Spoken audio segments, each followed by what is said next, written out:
watching the SEC on ABC, presented by Starbucks. It's the Dr. Pepper Championship Drive Game of the Week.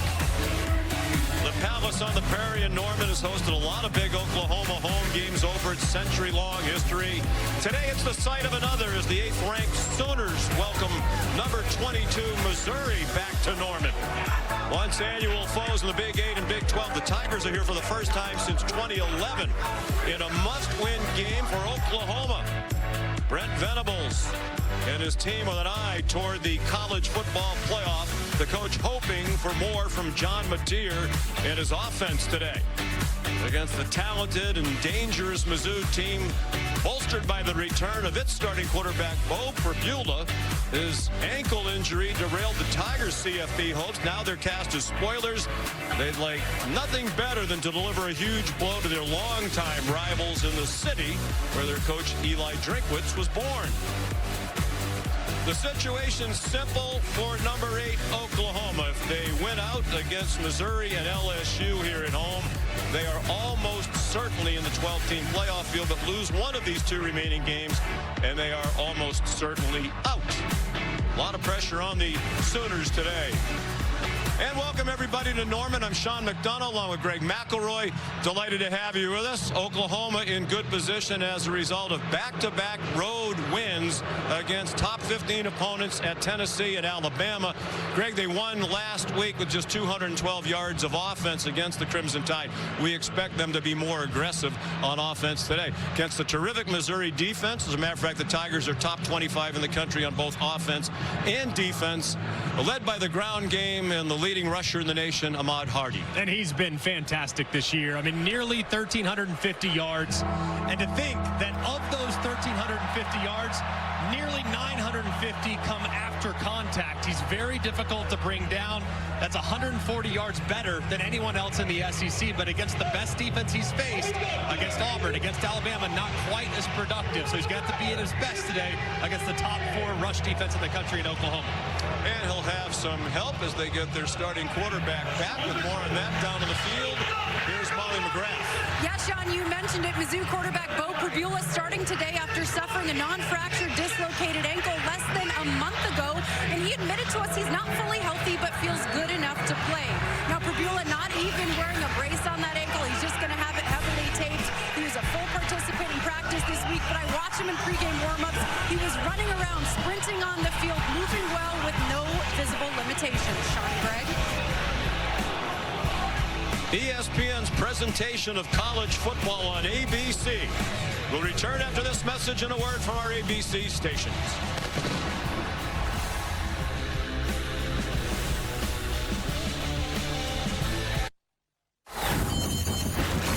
You're watching the Dr. Pepper Championship Drive Game of the Week. And it's the 98th meeting all-time between Oklahoma and Missouri. Brent Venables' team 8-2. Trying to win out and make the college football playoff. Eli Drinkwitz' team started out 5-0 with playoff aspirations. A tough home loss to Alabama. They come into this one having lost 3 of their last 5 overall, but it's 7-3. Still a chance for a third straight 10-win season. Tate Sandel's kickoff is a touchback. Oklahoma won the toss and deferred, so Eli Drinkwitz would like to take the ball and hand it to Bo Pribula, the graduate student, first year at Mizzou, as a transfer from Penn State, where he spent 3 years. Was having a nice season for the Tigers before he dislocated his ankle 4 weeks ago at Vanderbilt, and he's back better than most expected. He gives a great tip of the cap to the medical staff at Missouri.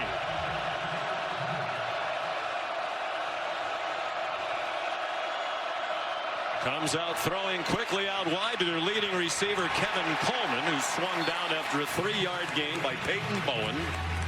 Coleman by far their leading receiver.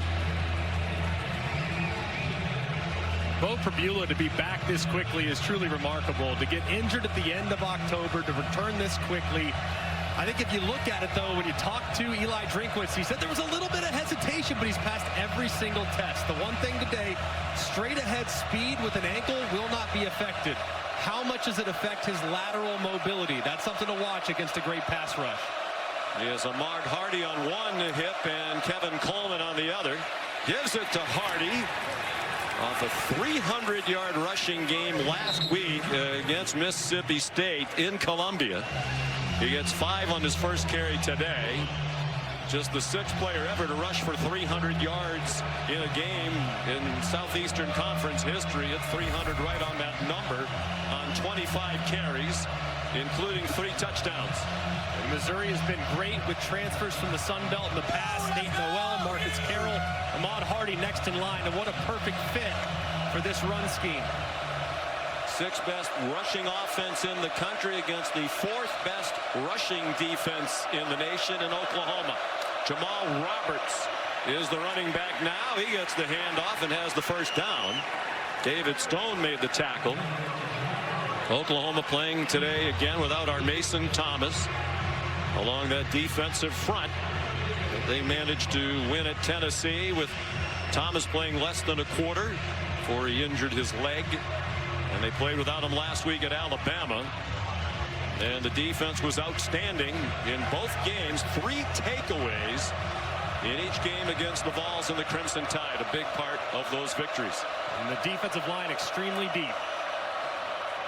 The play fake to Hardy. Perbula, a good runner. And he gets tackled at the 43-yard line. He was a backup for the most part at Penn State. They put him in a lot of quarterback run situations. He got 8 there. And this is what makes this offense so difficult to defend. They run so well horizontally that it's the backside that has to always keep their antenna up for a naked. Hardy, a powerful run for a first down. He got 5 more. Averaging 134.6 per game. And Perbula looks like he wants to line them up quickly after they get the ball back to the officials. First down, Mizzou at its own 48. Another play fake. Brent Norfleet, excellent tight end to the Oklahoma 47. Boy, those play action fakes are so effective when you have a running game like they have, led by Hardy. I don't know how you account for it all, and it's such a methodical offense. I love this scheme. A lot of the throws are underneath. You look at Bo Perbula's numbers, not a lot of throws downfield, very few that travel 20-plus yards in the air, but they're very efficient. They stay in front of the sticks, and it's all because of how they can utilize misdirection in the run game. It is a ball control offense. They average more than 32 minutes per game time of possession. Out wide it goes to Donovan Olubade, the freshman who's really come on in recent weeks. Had a touchdown catch in their win against the Mississippi State Bulldogs last week. He came up a yard short of the first down. 3rd down and a short 2. That's one area of this Missouri team. Everyone talks about the run game and Hardy. I think they are very underrated at wide receiver. Very few drops, extremely efficient, and do a good job marrying up this run game with how they attack free space. They have Roberts back in on 3rd down and short. He's a little bit bigger. He rips through a hole and has a first down. He'd be the featured back on a lot of teams. He's rushed for nearly 600 yards this season, averaging better than 6 yards per carry, and he got 7 on that one. And a great job by the left side of the offensive line and the tight end, Jordan Harris, moving that defensive front for the Sooners. Nice opening drive for Missouri. Jamal Roberts again to the 33. The offense coordinator and play caller is Kirby Moore.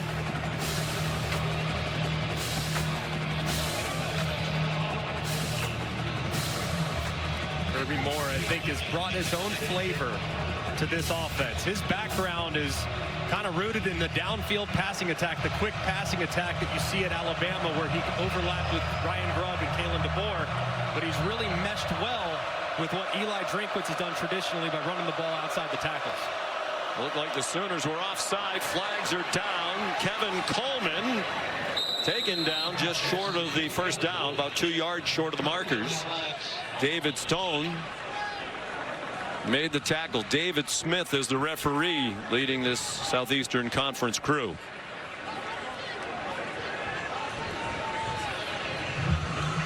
offside on the defense, number 56. 5-yard penalty from the previous spot. Replay, second down. Grayson Halton, part of that deep interior defensive line group for Coach Venables, who calls the defenses. Yeah, and he's lined up right over the center, and as you can see, just gets a little bit of a head start because the clap from Pribula hadn't even started, so I'm not sure what made him go so early. 10th play of the drive. Pribula's 3 for 3 passing, all of them short. They've already rushed for 31. They average 242 rushing yards per game. Hardy has another first down. Robert Spears-Jennings made the tackle for OU. This is a great defensive alignment, and Brent Venables does such a great job creating confusion with his pre-snap adjustments and pre-snap movement and then late blitzes. But when you have a run game that's this committed, you're really forced to kind of be a bit more stagnant. You want to make sure you account for every single gap. We said it's kind of comparable to playing against a triple option type of offense, because if one gap is unaccounted for, it could be out the gate. So expect a slightly more conservative defensive plan from Oklahoma. They line up in the pistol. Hardy, nifty cut inside the 20. And showing those skills that Greg mentioned. Yards after contact. Very difficult to tackle. Powerfully built at 5'10", 210. He gets up hobbling a bit after an 8-yard pickup. Just an unbelievable move right here. It looked like he was going to be tackled right there, and he bounces to the outside. And a little concern on the Missouri sideline is looked like he kind of got his right leg trapped underneath him, but he's limping it off right now at about the 24-yard line. 12th play of the drive. They've held the ball for more than 7 minutes and taken the crowd out of it. In this early morning start, Jamal Roberts with a flag down. Had enough for the first down before he got tackled by Owen Heineke. Holding on the offense, number 79. 10-yard penalty from the previous spot. Replay, second down. Keegan Trost, the right tackle, transfer from Wake Forest. And this is a killer right here. You're going to see inside, Marvin Jones tries to slip inside, and he just grabs him with that left arm, and that's what results in the penalty. And an offense like this that's so efficient, staying ahead of the chains, penalties are complete drive killers. So expect Bo Pribula to try to get half of it back to make this third down a little more manageable. John Mateer and the Sooners offense waiting patiently. They've had the ball for half of this first quarter. Have the Tigers over the middle. Pribula to Norfleet. They returned last week after missing a game with a dislocated shoulder. The big target at 6'6", 260. That one got them 6. It's third down and 6. That's what the goal is, though. Anytime you're in second long, you want to make the third down more manageable. And with the kicking woes that Missouri's had this year, could be thinking possible 4-down territory, but that would require getting to 4th and 1 or just inside of that. They're 2 for 2 on third down on the drive. Roberts has been the third down specialist, and he's back in. At the play clock at 3, Pribula took the snap. He's retreating and throws. And incomplete. Good thing for Missouri. It was incomplete. That would have been a loss. And Joshua Manning caught it inbounds. So the penalty derailed a very nice drive for Coach Drinkwitz. And as you said, the field goal situation is iffy. They had a returning starter in Blake Craig. He was injured in their opener against Central Arkansas, non-contact knee injury while covering a kickoff. So they've done it by committee since. When they're near the 20-yard line and they're shorter kicks, it's Robert Meyer, a true freshman who's 9 out of 12 for the year. Very little breeze to speak of. It's an ugly-looking kick, and it got through from 39 yards.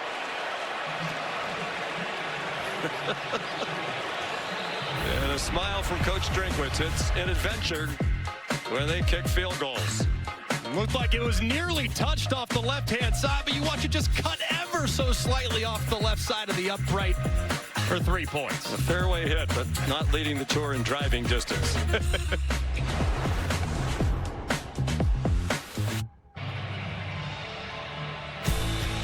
Well, we used a golf analogy on the way to the break, but this one was fat, like a golf shot.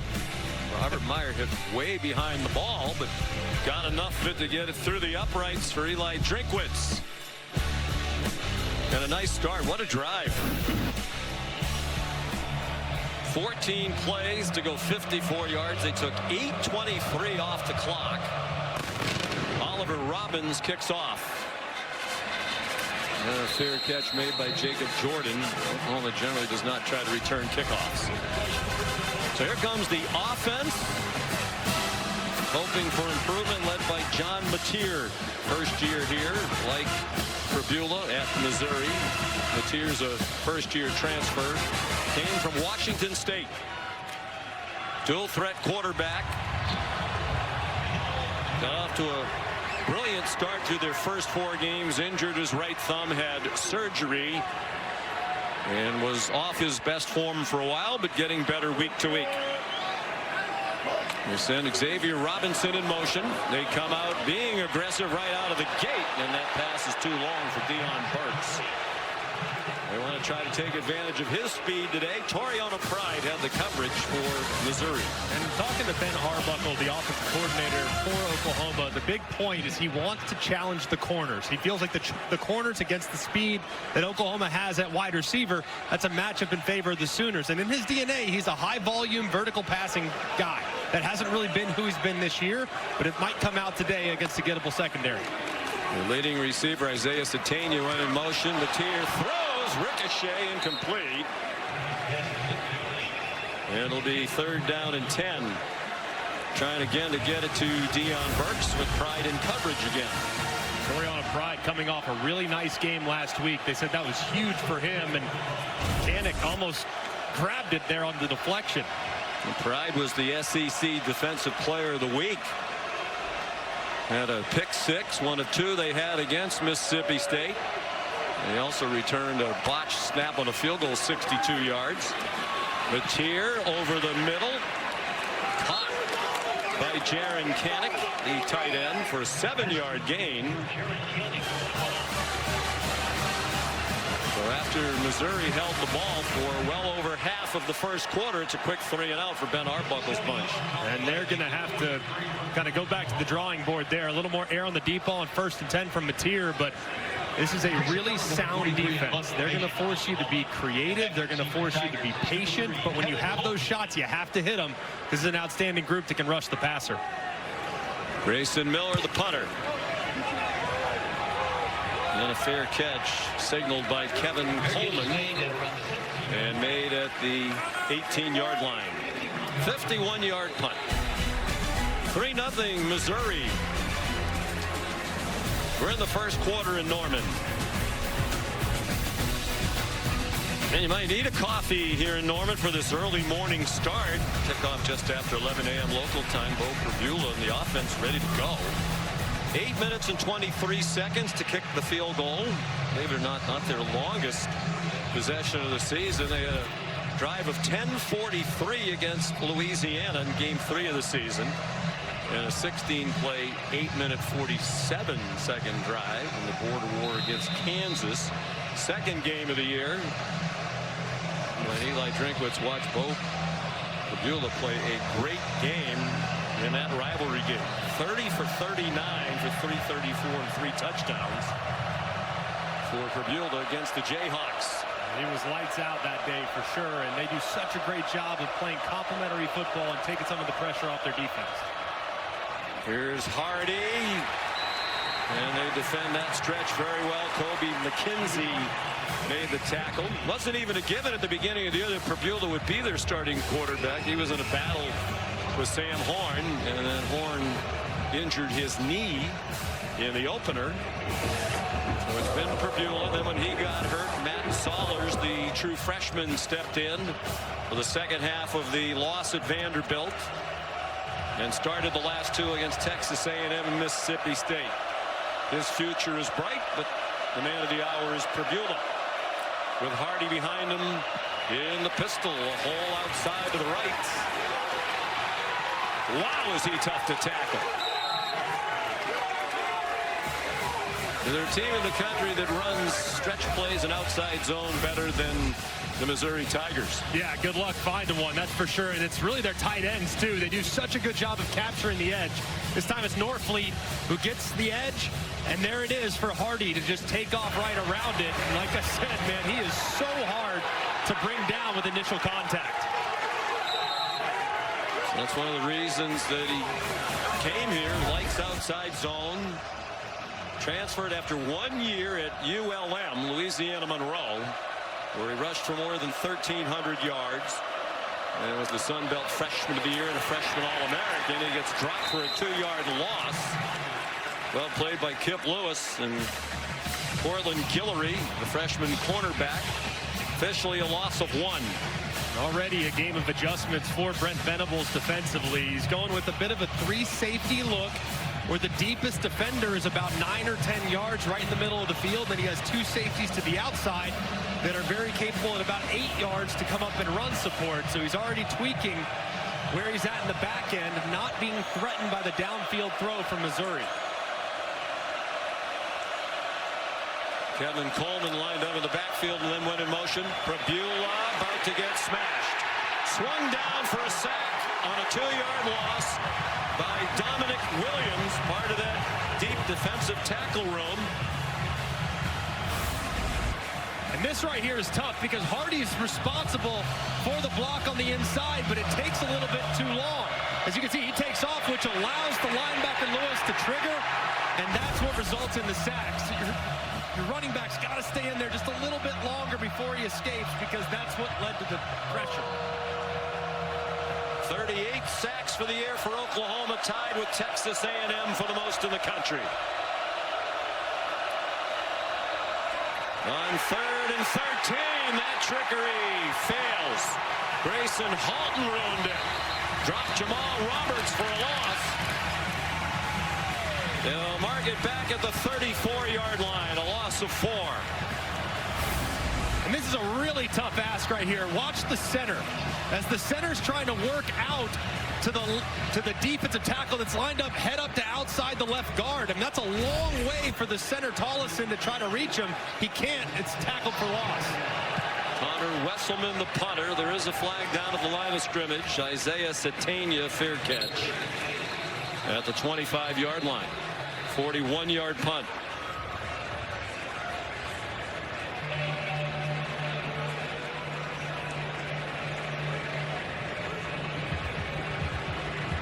A decision for Eli Drinkwitz to make. If you want to. Illegal formation on the offense. 5 or more players in the backfield. That 5-yard penalty will be added to the end of the kick. First down, Oklahoma. Actually, it's against Missouri. And Oklahoma will have the ball for just the second time. They've run only 3 plays. They've had the ball for 56 seconds. But the defense rose up on the second possession for the Sooners. It's 3-0 Mizzou.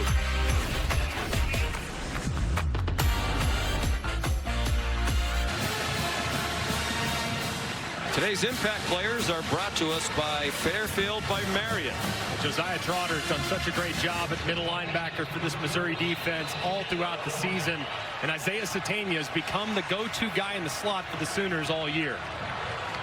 They may try to be creative today with Satania, move him around a little bit. He goes in motion. They fake a handoff to him. He got belted after Mateer kept it. And Mateer got a yard, and that's all. Tackled by Josiah Trotter. Boy, did Satania get blasted as he went in motion. I mean, just crushed by Zion Young, who's going right upfield. And they have an all-points bulletin on Satania. They have to know where he's at all times. And Zion Young following the plan and delivering a big hit.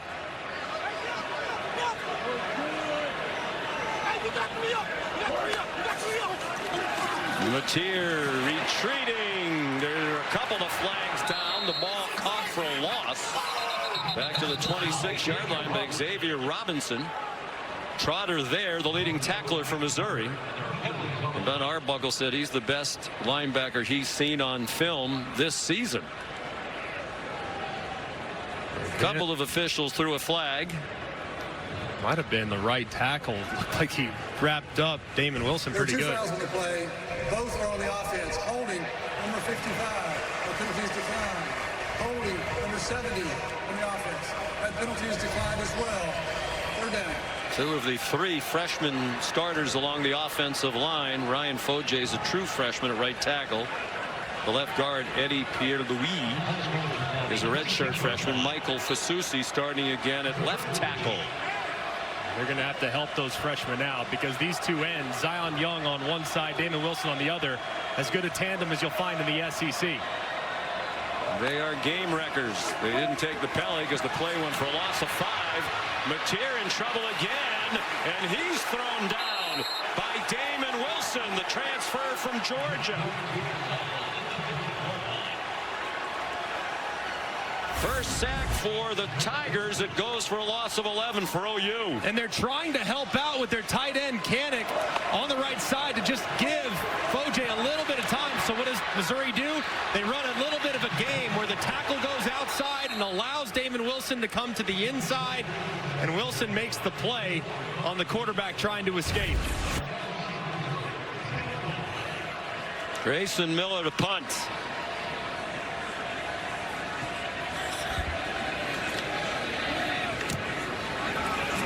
Flag down at the line of scrimmage. Coleman with a flag down near him.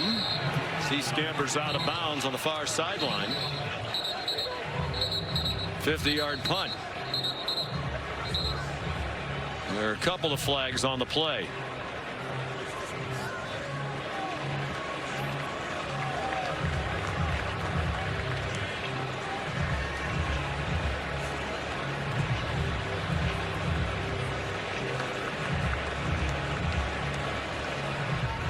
Eli Drinkwitz and Brent Venables waiting anxiously. There's no foul for holding on the kicking team. Illegal formation on the kicking team. 5 or more players in the backfield. That 5-yard penalty will be added to the end of the kick. First down, Missouri. Well, apparently that's the flavor of the day. More SEC action following us on ABC today at 3:30. Arkansas is at Texas. Longhorns very slim hopes for the college football playoff. Desperately need to win today. Tennessee is at Florida tonight, 7:30. Both games will be available on the all-new ESPN app. 3 very sneaky good rivalries. Of course, Tennessee and Florida, so many memories. Not many wins for the Volunteers in Gainesville in quite some time. And then Arkansas and Texas, man, that is a sneaky one. The Super Bowl for the Hogs have lost 8 in a row, and Texas reeling after last weekend's disappointment at Georgia. And this is a rivalry that has been renewed in the SEC. The first quarter dominated by Missouri. Got to be thinking at some point in this drive or the next, a shot is coming from Missouri with those safeties playing so tight. Hardy. Looked like they stacked him up at the line. He powered ahead for 2 on what is perhaps the final play of the first quarter. Well, Pribula does look like he's trying to line them up quickly. Hardy, the running back, in the pistol. And they're not going to get another play off. That's the end of the first quarter. All Missouri, but the lead is just 3-0. ESPN's presentation of college football on ABC will return after this message and a word from our ABC stations.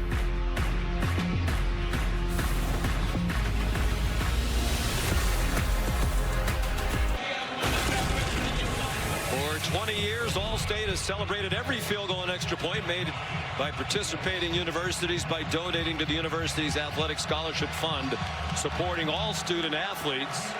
Thank you, All-State. The only points in this game, the 39-yard field goal that was struck a little fat by Robert Meyer, but made it through. They didn't need the net for that one, as it barely got over the crossbar, but it counts. First play of the second quarter. 2nd and 7, Mizzou from its own 48. They had the ball in the first quarter for more than 12 minutes. Hardy dropped for a loss of 1. Owen Heineke and Grayson Halton there. Heineke's become a factor on that defense.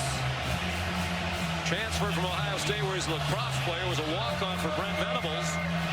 Stuck it out deep down the depth chart, and eventually won Coach Venables over. 3rd down and 7. This is where you got to be very aware of possible pressure from Oklahoma, but based on the pre-snap look, looks like it could be coming off the left-hand side.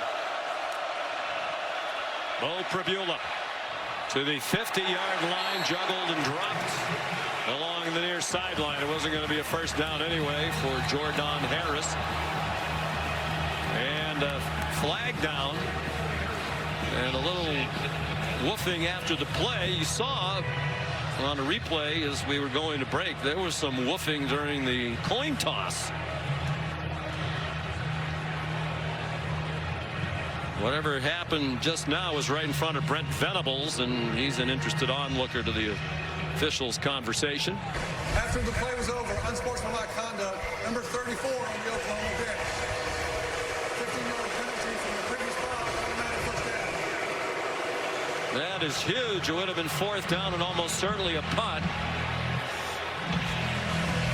Adepaju Adibarawa is called for a critical penalty. And it looked like he was over on the bench, and something happened right around as the official is going in there. That's when he throws the flag, and it looks as though somebody's in the face of the Missouri player or something who's on the ground, and just a massive mistake on Oklahoma's sideline. You can't do that. As you can see, not a lot of room on the sidelines here. It's one of the tightest stadiums in the country with an eye toward that. But no excuse. Pribula after the fake, trying to throw it away, it seemed, or get it to Norfleet. It was almost a diving interception by Robert Spears Jennings after the pressure came from Marvin Jones Jr., and Spears Jennings is not getting up.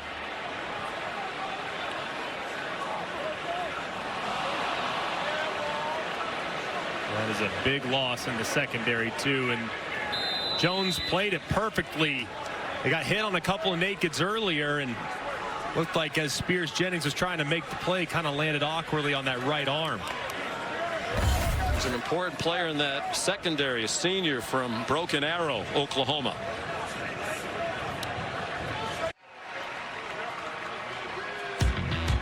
Robert Spears Jennings very nearly had the interception, and on the diving attempt, he appeared to injure his right shoulder, which was already strapped up prior to the game. Just trying to walk it off on the sideline. He's had that right arm folded against his chest. So play resumes with Missouri leading 3-0, less than a minute into the second quarter. Spears Jennings in the tent now. 2nd and 10 for Missouri. Oklahoma had the ball for 13 minutes and 4 seconds to 2:45 for OU. And since that first drive, Oklahoma's done a much better job up front along the defensive line of penetrating and getting vertical, which has slowed down this Missouri run game. Jamal Roberts, the running back, and he's thrown down for a loss by Owen Heineke. Loss of 5. And a great job by Heineke just on the linebacker run through. They're trying to run on the outside zone. Heineke sees it, goes right in the backfield, and forces another 3rd and long. We started to tell his story during fall camp. Heineke frustrated. He wasn't really a factor on the defense. At the end of training camp, he put together his own videotape of highlights from practices and sent it to Brent Venables. Venables watched it, said, I was embarrassed. I didn't realize how terrific he's been in practice. He earned a chance to play, and boy, is he taking advantage of it. He's in on the play again with Reggie Powers the 3rd. Roberts dropped for a 1-yard loss, and Oklahoma has figured out that run game for Missouri. Yeah, they have, and it's by being more aggressive. They were a little passive on the first drive, and they got a couple times. Now they're pinning their ears back and going. They're making plays behind the line of scrimmage. That was a huge emotional stand after the free first down that they gave with the sideline unsportsmanlike. End over end punt by Wesselman, and downed at the 2-yard line. 40-yard punt, perfectly placed by Wesselman, the transfer from Stanford. Excellent job too. It looked like Toriano Pride was able to corral it. No, excuse me, that's Johnson, the wide receiver. Number 2s, the bane of every college football announcer's existence. Marquise Johnson there. They've spotted it at the 3.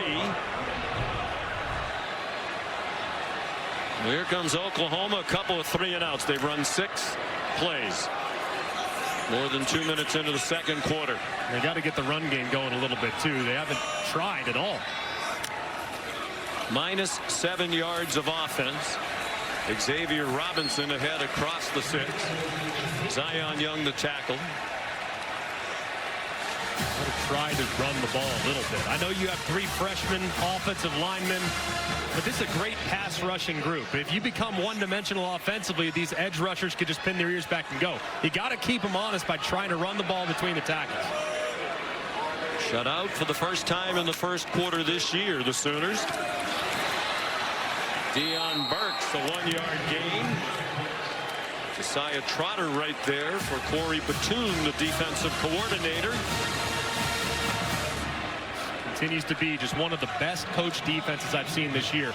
Very few mistakes, very simple. They don't do a ton. They also do an incredible job tackling. I think they're one of the best tackling teams I've seen this season.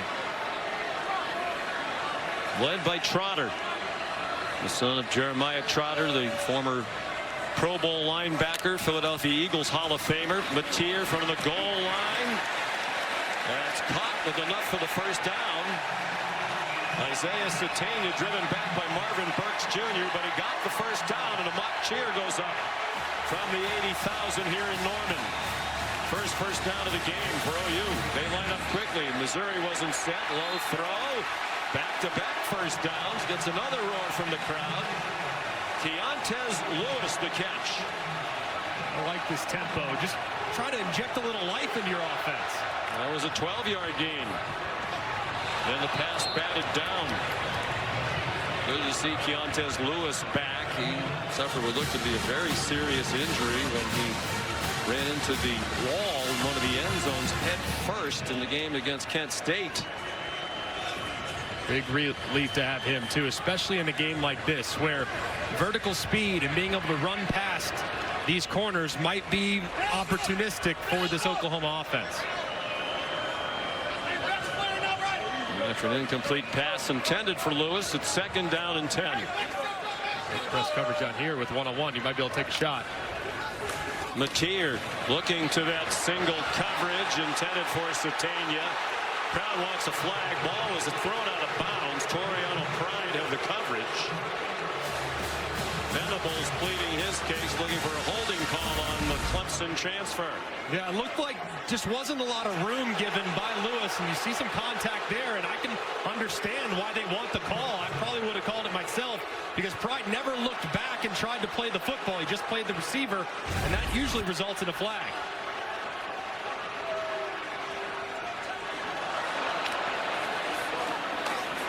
On 3rd and 10, a flag thrown. Mateer on the run. Diving interception attempt made by Dre Norwood. It's an incomplete pass and a likely holding call against Oklahoma.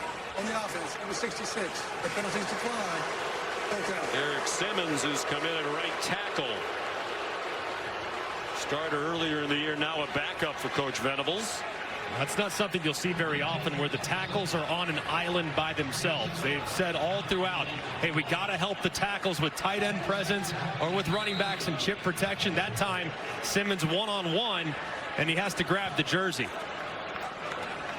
3rd punt already for Grayson Miller. Kevin Coleman fielded it at the 30 and gets dropped at the 33. 43-yard punt. You're watching the SEC on ABC, presented by Starbucks. It's the Dr. Pepper Championship Drive Game of the Week.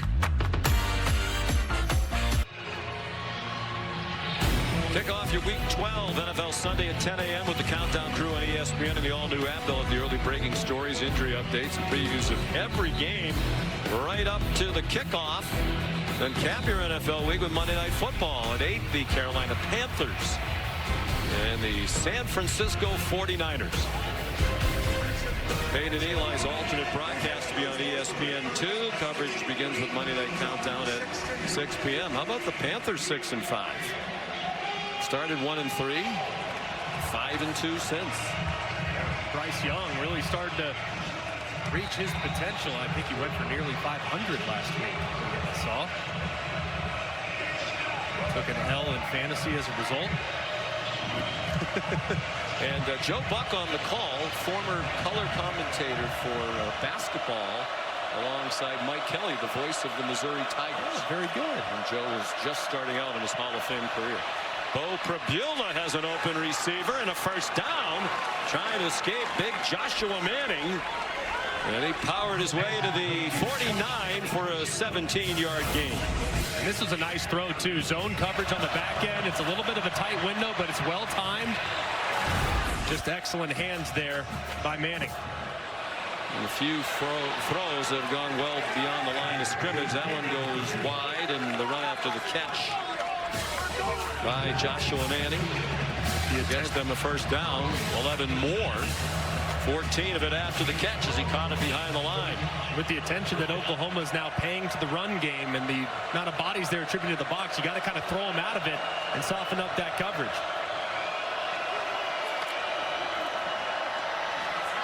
Back shoulder throw, Prabula, flag thrown at the end of it. Donovan Olubade, the true freshman, trying to make the catch. The crowd on the Oklahoma sideline hates it if it's against the Sooners.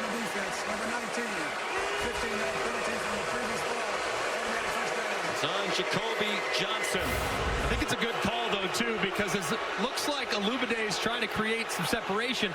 Johnson grabs the right arm and kind of pulls him back inside. You see, as the right arm right here, that's where he grabs him. And that's what I think results in the flag, and a good call.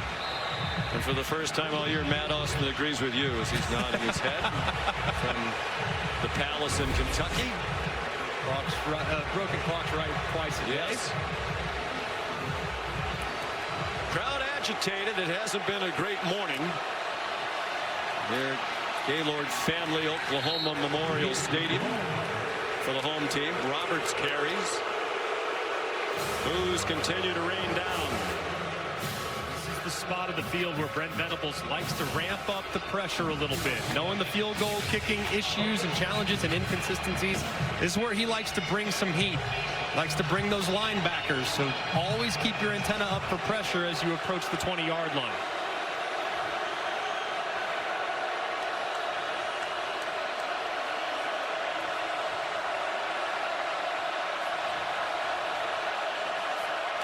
Prabula running out of time on the play clock.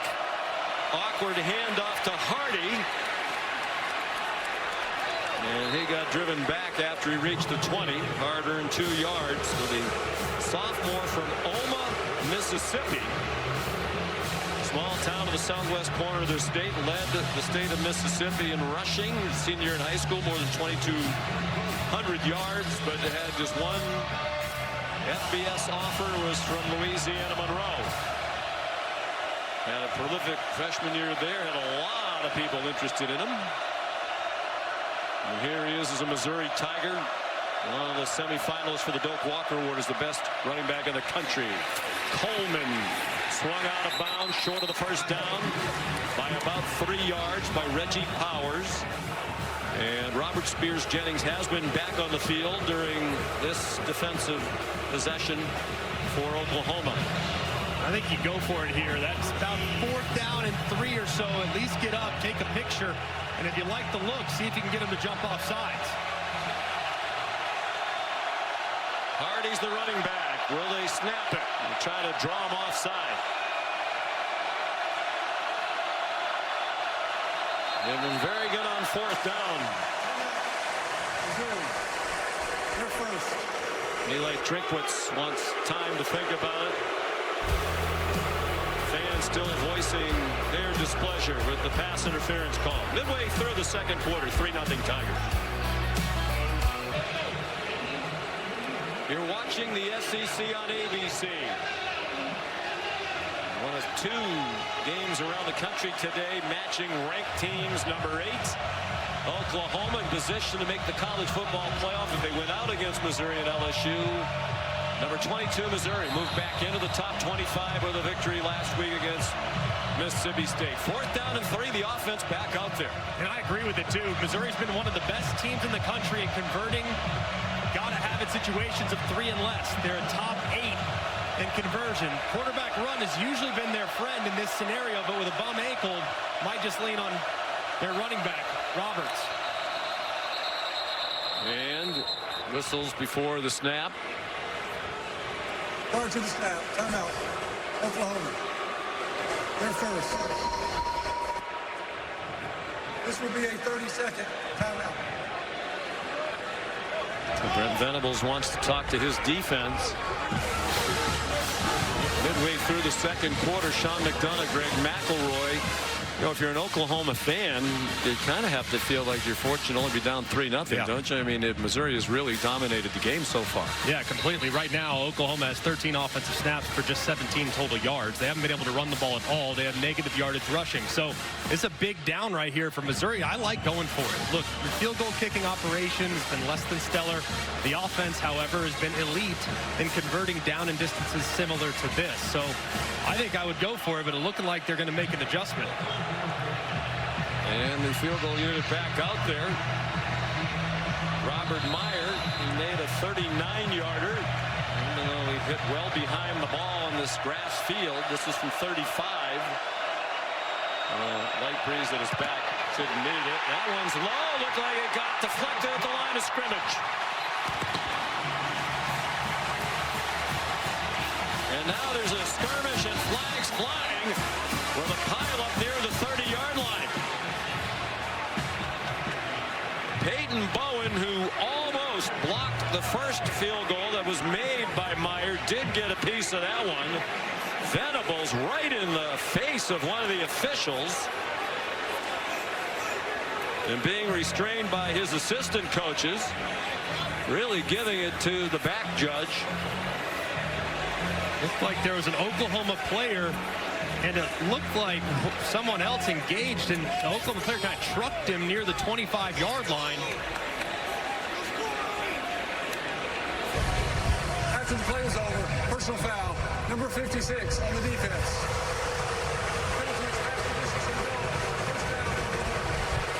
It came well after the field goal was blocked. Grayson Halton called for the penalty.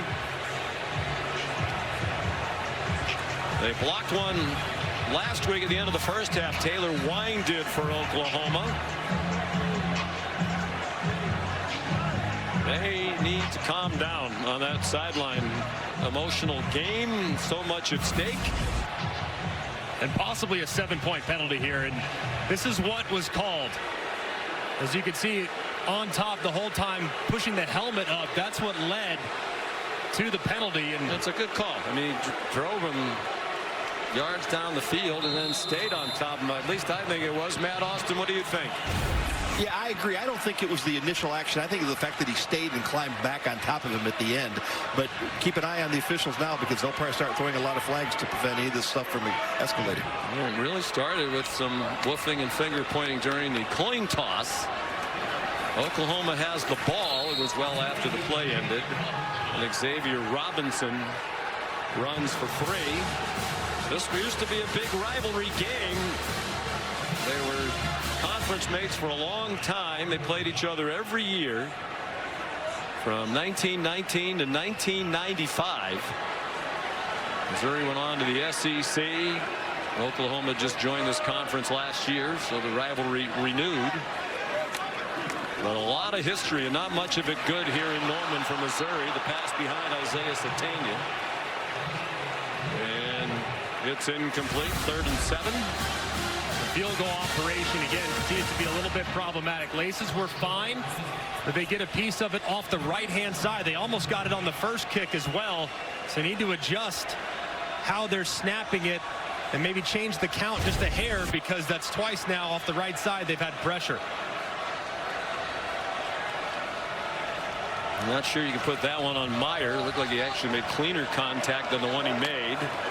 3rd down and 7. John Mateer throws, caught! There goes the speedy Sategna. One of the fastest players in the country. Touchdown!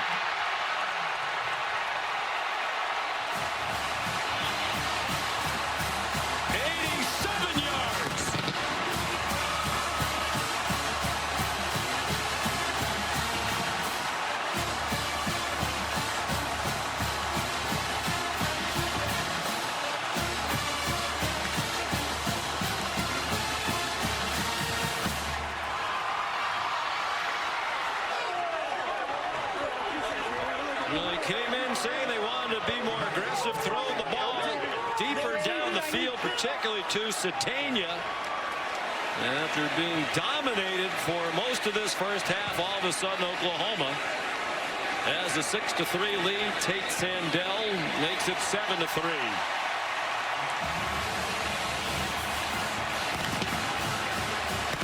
Now this is a combo. It's called lock and combo. So what it is, it's man coverage against the three offensive weapons one-on-one. But when they change spots, you lose leverage immediately. Sategna moves to the outside, then breaks it back across the face of the defender, and there is nothing but green grass out in front of him. Excellent execution, creating a bit of a vapor trail and separation. Accurate throw by Mateer, and it's off to the races for the Sooners. He was a national caliber track athlete as a sprinter in high school, almost pursued sprinting in college. The former shortstop Mateer adjusting his delivery to get it to Sategna. His dad's a track coach. His mom was an Olympic sprinter for Jamaica. He can fly, and Mateer did a great job to put it in the right place for him.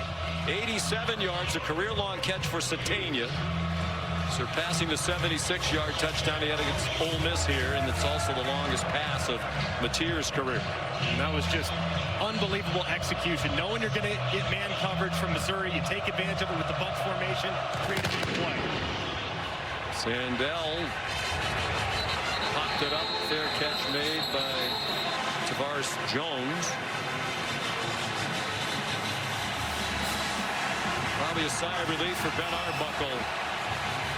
Some dissatisfaction, I think, even from Brent Venables. I mean, he was pretty candid with us yesterday that he gave a mandate to the offensive staff to be more aggressive.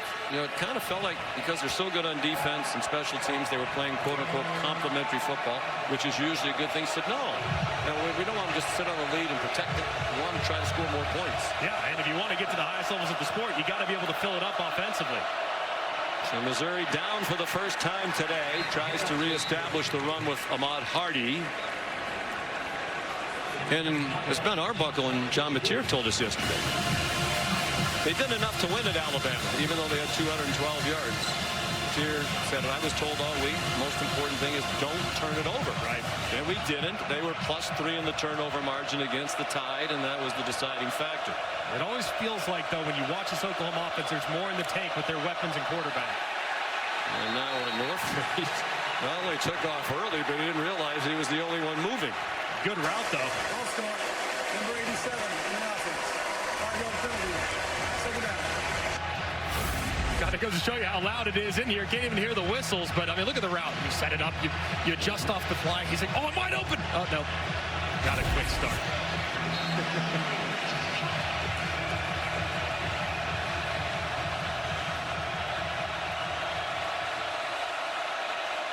The Palace has come to life. 6 minutes to go in the half, in a have-to-have-it game for Oklahoma. Pribula slides down. Very late flag thrown after he went sliding down. The officials have been very busy here in the first half. This will be the 9th penalty. Holding, number 77. In play, second down. Curtis Piegler, the right guard, part of an offensive line that's been rock solid for Missouri this year. And you can always tell the guilty party. Watch as soon as he finishes the run, watch his head turn around and look for the official. 77's right there. Where is he? Where's he? They didn't see me, right? Oh, yeah. Saw you and got it. Another big mistake from Mizzou. Their 4th penalty. Oklahoma's been flagged 5 times. And important penalties on both sides. 2nd and 22.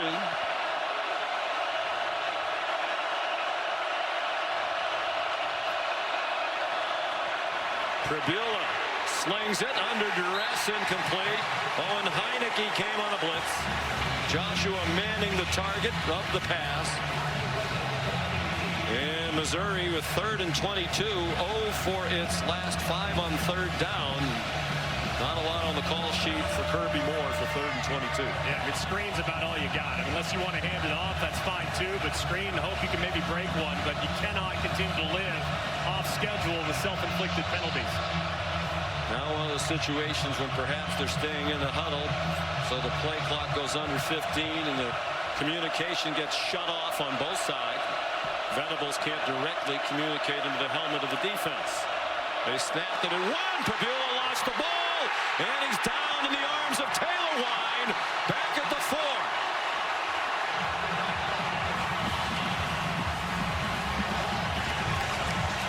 They are going in reverse here in the 2nd quarter. That's a 9-yard loss. Perhaps a little rust here from Pribula. It's an RPO, so you can hand it inside. That's what Roberts is expecting. Instead, Pribula decides to take the quick throw to the left, but his running back knocks it out as he's trying to release the ball. Broken up by Jamal Roberts. From the back line of the end zone, Wesselman, not a good punt. Lands at the 35 and is out right there.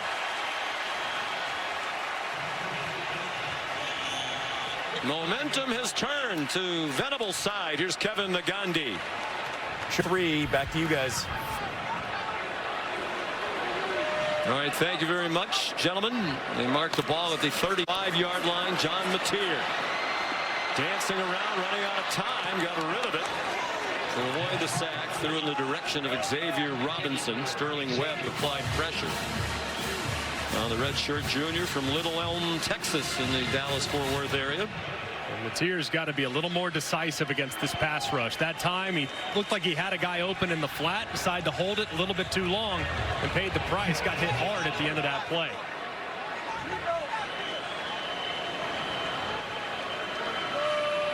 Now an edge in total yards for Oklahoma, but 87 of those 107 on the touchdown. Mateer run down from behind after a gain of 1. Jalen Catalon, playing in his 7th season of college football, the 24-year-old safety. What a luxury for Oklahoma, knowing you're already in field goal range, so don't do anything to make this field goal tougher for Tate Sandell. Little flinch along the defensive line. It's a free play for Oklahoma.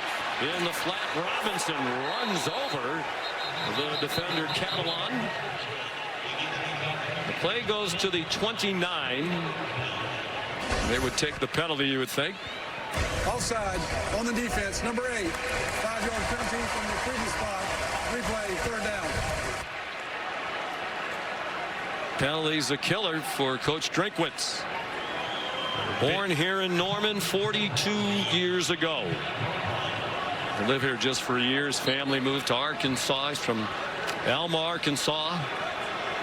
Done a terrific job here over 6 years. The last 3, they're 28-8. The 11th best winning percentage in the country. Kanik went in motion. Mateer looked in his direction, got it off. And a stumbling lunge for a first down for Xavier Robinson. A 6-yard gain. This is a great job here by John Mateer. He knows who he has to pitch it off of, but he takes his time. He forces the defender to commit.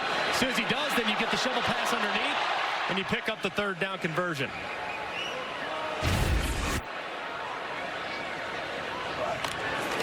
Robinson remains the running back. Single coverage. Crowd begging for a flag against Dre Norwood as he had the coverage on Dion Burks. No flag. And Mateer's got to put a little more air under his deep ball. This ball is very, very flat. You don't have a ton of room, but you need to at least give your receiver a chance. There was a lot of contact there on the outside. They could very easily could have and probably should have been called. But if you give him a chance by underthrowing it, then you have a much more likely chance of getting the DPI. On 2nd and 10, well within field goal range. Open receiver, but a high throw. And it took Giovanni Gibson out of bounds.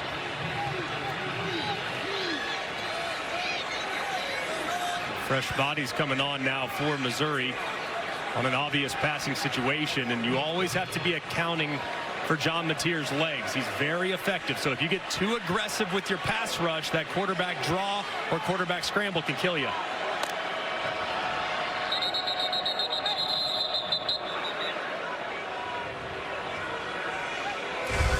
Previous plays under video review. The ruling on the field was a pass was incomplete. It looked to be pretty clearly out of bounds from here, but there's undoubtedly a reason David Allman stopped it. So we shall see. Great catch with one hand, but did a that left toe a little closer. I think he's just trying to see if the left toe came down before the other foot was out of bounds. Exactly what time, too, from the progressive pylon cam, you get a look at it. Ball is secured right there. I don't know. It's very close. But when does he possess the ball, right? Still moving just a hair. I'm not even sure that other foot is inbounds by the time he caught it. I mean, the ball right there still moving, moving. That's out of bounds. He doesn't have possession. Yeah. Great effort. Yeah. The ball was in his hand, but then it kind of slides down. Let's bring in the expert, Matt Austin. Matt, what do you think? Yeah, I agree with you, Sean. I don't think this is considered firm control. The ball is still moving in the one hand before he tucks it away, and both feet seem to hit almost simultaneously. So I would be surprised if they overturn this.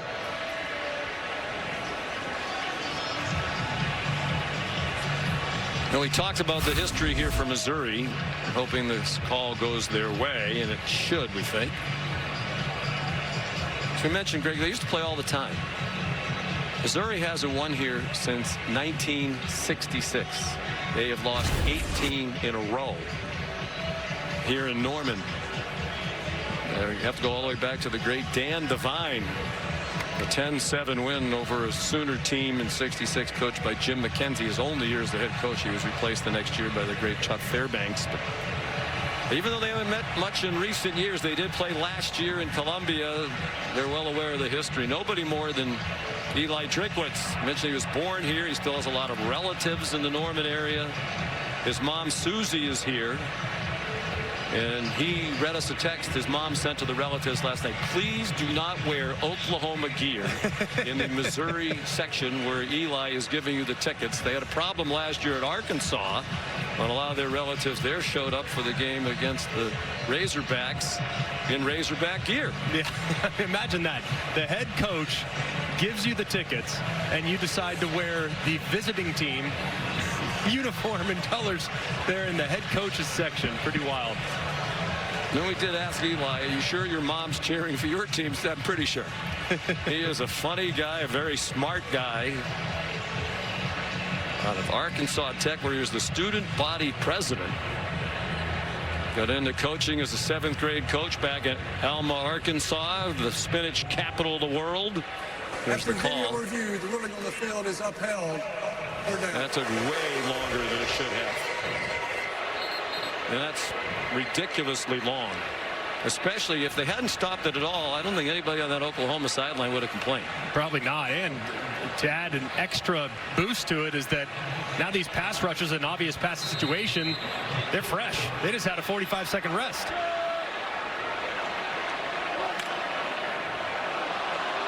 Third down and 10. A lot of cushion down here in the slot. Close that up.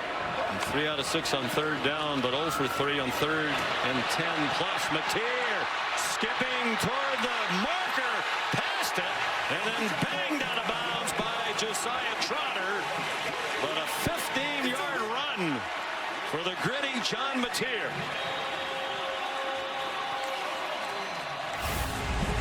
And great recognition, too. You have 6 defenders in the box, which means it's a great look to run the ball by bringing Kanak in and the running back as well. So you have 7 guys blocking against 6 guys in the box. Big advantage, and on third and 10, they cash in. They are perfect in the red zone this season. It's scored on all 32 trips now. Touchdown, Giovanni Gibson.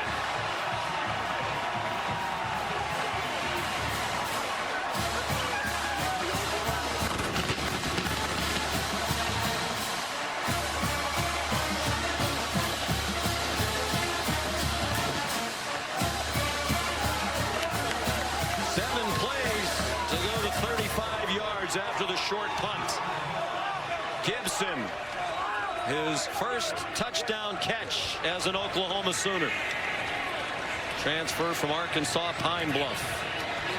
And Tate Sandell makes it 14-3 with 2:22 to go till halftime. And great eyes by John Mateer here, reading the secondary on the RPO. You watch him, he's seeing this defender the entire way, which means as soon as that defender hesitates and the receiver wins inside, you know you have a green light to throw it high in the back of the end zone. They do it beautifully, and you can see it really here. Look at the eyes of Mateer, that red stripe down that helmet, exactly where it needs to be, and a great job, too, on the outside by Gibson, winning inside. Because if he gets forced to the outside, there's a broken play, but him winning inside against Norwood allows for the space and separation and the quarterback to deliver the ball. To Gibson, big target at 6'2", 211. Mentioned from Arkansas Pine Bluff, but Arkansas Monticello before that. 70 catches at Arkansas Pine Bluff last year, was a second-team FCS All-American. It started so well for Coach Drinkwitz, Bo Perbula, and the Tigers. The game has taken a dramatic turn, starting with the 87-yard touchdown Mateer to Satania. They're going to try to return this kick. Tavares Jones down at the 20-yard line. Let's take a look at who's bringing the heat, brought to you by Sonic. Well, it all started with the special teams getting a piece of the field goal after they decided not to go for it on 4th and 3. They answered quickly on the third down to Satania, takes it to the house, 87 yards to take the lead. And then after a nice stand defensively, they pay it off a couple moments later with Mateer finding Gibson in the back of the end zone. I mean, this game has flipped immediately from being all Missouri to now all Oklahoma in the waning parts of the second quarter. Bo Perbula throws it out to an open Lubade, who shoved out of bounds at the 38 for an 18-yard completion of the freshman from Chicago, went to IMG Academy in Florida, and was a top 100 recruit. That was a beautiful throw there by Perbula, layering it over a defender. And it's the 2-minute timeout. 2-minute timeout.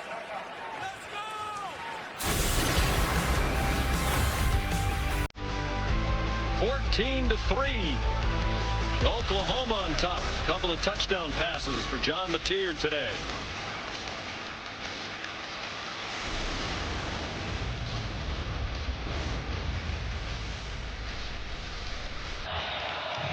Two minutes to go, first half here in Norman, Oklahoma. Missouri led 3-0. They had a 4th down and 3 at the 17 going in midway through the second quarter. Lined up to go for the 4th down after an Oklahoma timeout. Eli Drinkwitz changed his mind despite the fact they've been good on 4th downs this year and bad kicking field goals. And the game is turned on that play. They tried the field goal. It was blocked. 14 zip for OU since. Pribula takes off running, has Roberts blocking in front of him. He gets chopped down just shy of the line to gain. A 9-yard pickup for Pribula, who was more of a runner than a thrower when he came into games off the bench at Penn State. Michael Bojanowski made the tackle. The check down, good for a 1st down to the 48 of Oklahoma. Roberts the catch, 5-yard gain, 1:36. The clock stopped. 2 timeouts for Mizzou going very quickly, but they have to wait. Norfleet is slow coming back to the line of scrimmage. And he was way downfield. Here's Roberts again. To the 45. Gain of 3. Don't have to be in hyperspeed yet, but there does need to be some urgency, and you can favor the sideline too. At some point, I want to take a shot if you get a one-on-one at the top. Sticking with Roberts. He stays in the block. Open receiver caught. Joshua Manning out of bounds at the 25 with 20 more for Mizzou and a 1st down. And that was a really nice and decisive throw there from Pribula. Saw it in the bunch, saw the receiver open immediately, got rid of it quickly for a big play. The spot here with the formation into the boundary. 3 wide receivers into the boundary is where you can get one-on-ones with safeties, and you love that matchup if you're the quarterback. Big hitter, Coleman, plenty of room on the catch. He's down inside the 10. Bojanowski the tackle. 18-yard gain. They probably don't have to go quite as quickly now, but they have the Oklahoma defense on its heels, so they're attacking. Roberts went down inbounds at the 5. And decision for Drinkwitz to use the timeouts or no. He's not going to use it now. Plenty of time this close. And with 2 timeouts in his pocket. Yeah, certainly don't need to. And the guy that they favor here in the red zone is Norfleet, the tight end. He's lined up at the top, or lined up in the slot down here at the bottom. And with his defense scrambling, Brent Venables uses another timeout. This will be a 30-second timeout. The first timeout was useful for Coach Venables. Please reset the game clock to 28 seconds. The field goal team came on for Missouri instead of the 4th down try after Venables called his first timeout. And the beauty here now with 2 timeouts remaining for Missouri, you have your whole playbook. You don't have to resort to the air. You can run it 2 times.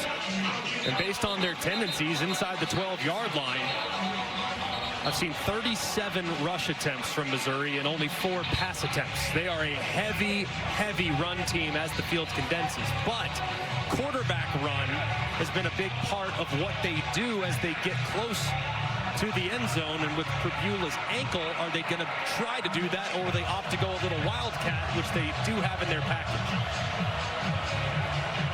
First game in 4 weeks for Pribula. Suffered a non-fractured dislocated right ankle at Vanderbilt. Very fortunate it wasn't fractured. That only happens about 1% of the time. Had it been a fracture, he would have been out for the year, including a bowl game. It got snapped to Roberts, and he got stood up at the 3-yard line. Owen Heineke, part of the Sooner defense that drove big Jamal Roberts back. Hardy's been on the sideline, the nation's leading rusher. Roberts is a better receiver and apparently a little better in pass protection as well. A lot of throws on this drive. And that was the look right there, kind of a wildcat presentation, a direct snap. And go to again here. But where they've had most of their success has been outside the tackle. So if you want to run it again, I suggest running it with a sweep to the right-hand side. When in doubt, they favor the right side of the offensive line. They feel like that's the stronger of the 2. So if they want to run it, maybe something outside the tackles, behind the outstanding transfer Trost, the right tackle. Your left tackle's Caden Green, who's a transfer from Oklahoma. Number 70 is a second-team preseason AP All-American. Hardy is back on the field. 3rd and goal from the 3. 23 seconds to go in the half, and a timeout for each team on a 50-degree day here in Norman.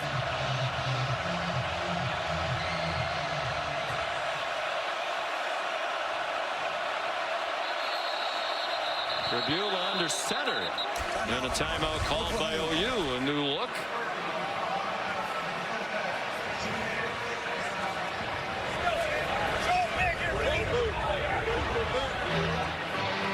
Mentioned Pribula, fortunate it wasn't fractured. That's highly unusual given he was tackled by big, strong football players.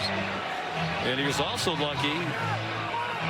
Clay Nully, one of the great team doctors from Mizzou, was able to pop his dislocated ankle right back in place on the field at Vanderbilt right after it happened, which helped the healing process.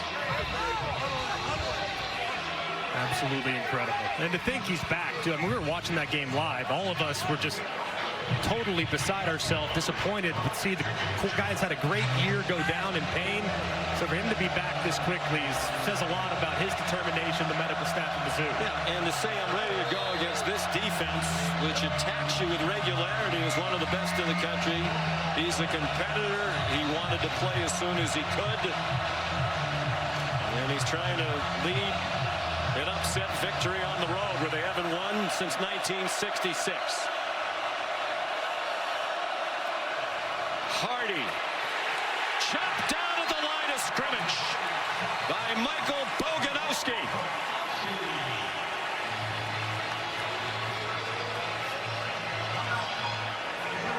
And Missouri used the timeout. And a great play here by Boganowski.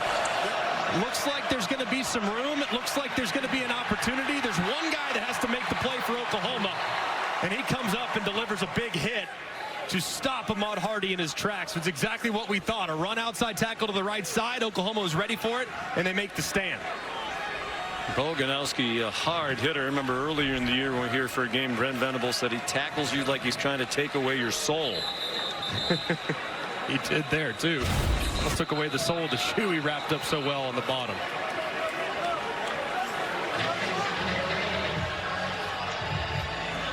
So the field goal team is coming on again. I'm really surprised. Yeah, the first one barely got through. The second one was blocked. Oliver Robbins has come in now. Usually he tries the longer field goals. With Meyer not making great contact, they'll give him what would ordinarily be a chip shot, and he drives it through from 21. So they make it a one-score game. Lost their kicker in the opener. It's been an adventure since. There from Eli Drinkwitz, just thinking to himself, hey, had a great drive here, end of half. They get the ball coming out. Have to get something. To go down 11 points, I think, would have been difficult to try to keep morale at halftime. So I think opting just to take 3 makes some sense. But like you said, a little more conservative than you'd anticipate. Yeah, I think the first one was more questionable than that one. But when we talk about the physicality of these two teams, your success on short yardage situations all year, the strength of your team is running the football. You haven't kicked field goals well. He laughed about the field goal kicking last night. A little surprised, I am, but For sure. I also think he's quite obviously established himself as one of the best coaches in the country. His name has come up now in a lot of the speculation with all these open jobs. I think there's perception he and so many others are just waiting for Lane Kiffin to decide what he's going to do, and apparently that's going to happen next Saturday after the Egg Bowl. But Eli Drinkwitz told us last night, I'm very happy where I am. I'm not in any big hurry to leave. Certainly not about the financial decisions, as he said, when you make $9 million a year. More about where do you have the best chance to win. Satania, the fair catch of the kickoff. There's the Taco Bell Live Más student section. Only one student section can claim the title of Live Más student section of the year. Who will take home the trophy? Why does it have to be one? What if we have a tie? Just give tacos to everybody. No, it's not a participation trophy. Oh, it should be. No. And maybe we could, match it with Dos Equis. Then you could have 2 Dos winners. Interesting play here. Deion Burks takes off with the ball. There's a fast-moving half with that long drive to open the game for Missouri. Then both teams used all of their timeouts. And Brent Venables, trying to take a step closer to the college football playoff, runs to the locker room with a 14-6 lead. And here's Molly Woods, Coach Venables. Coach, your defense kept them out of the end zone at the end of the half. What did you say to your group before that stand? Can't let them pass the 50 in the first place. Just we got to help them out a little better there. Not a good drive, but great response there at the end to keep them out and force the field goal.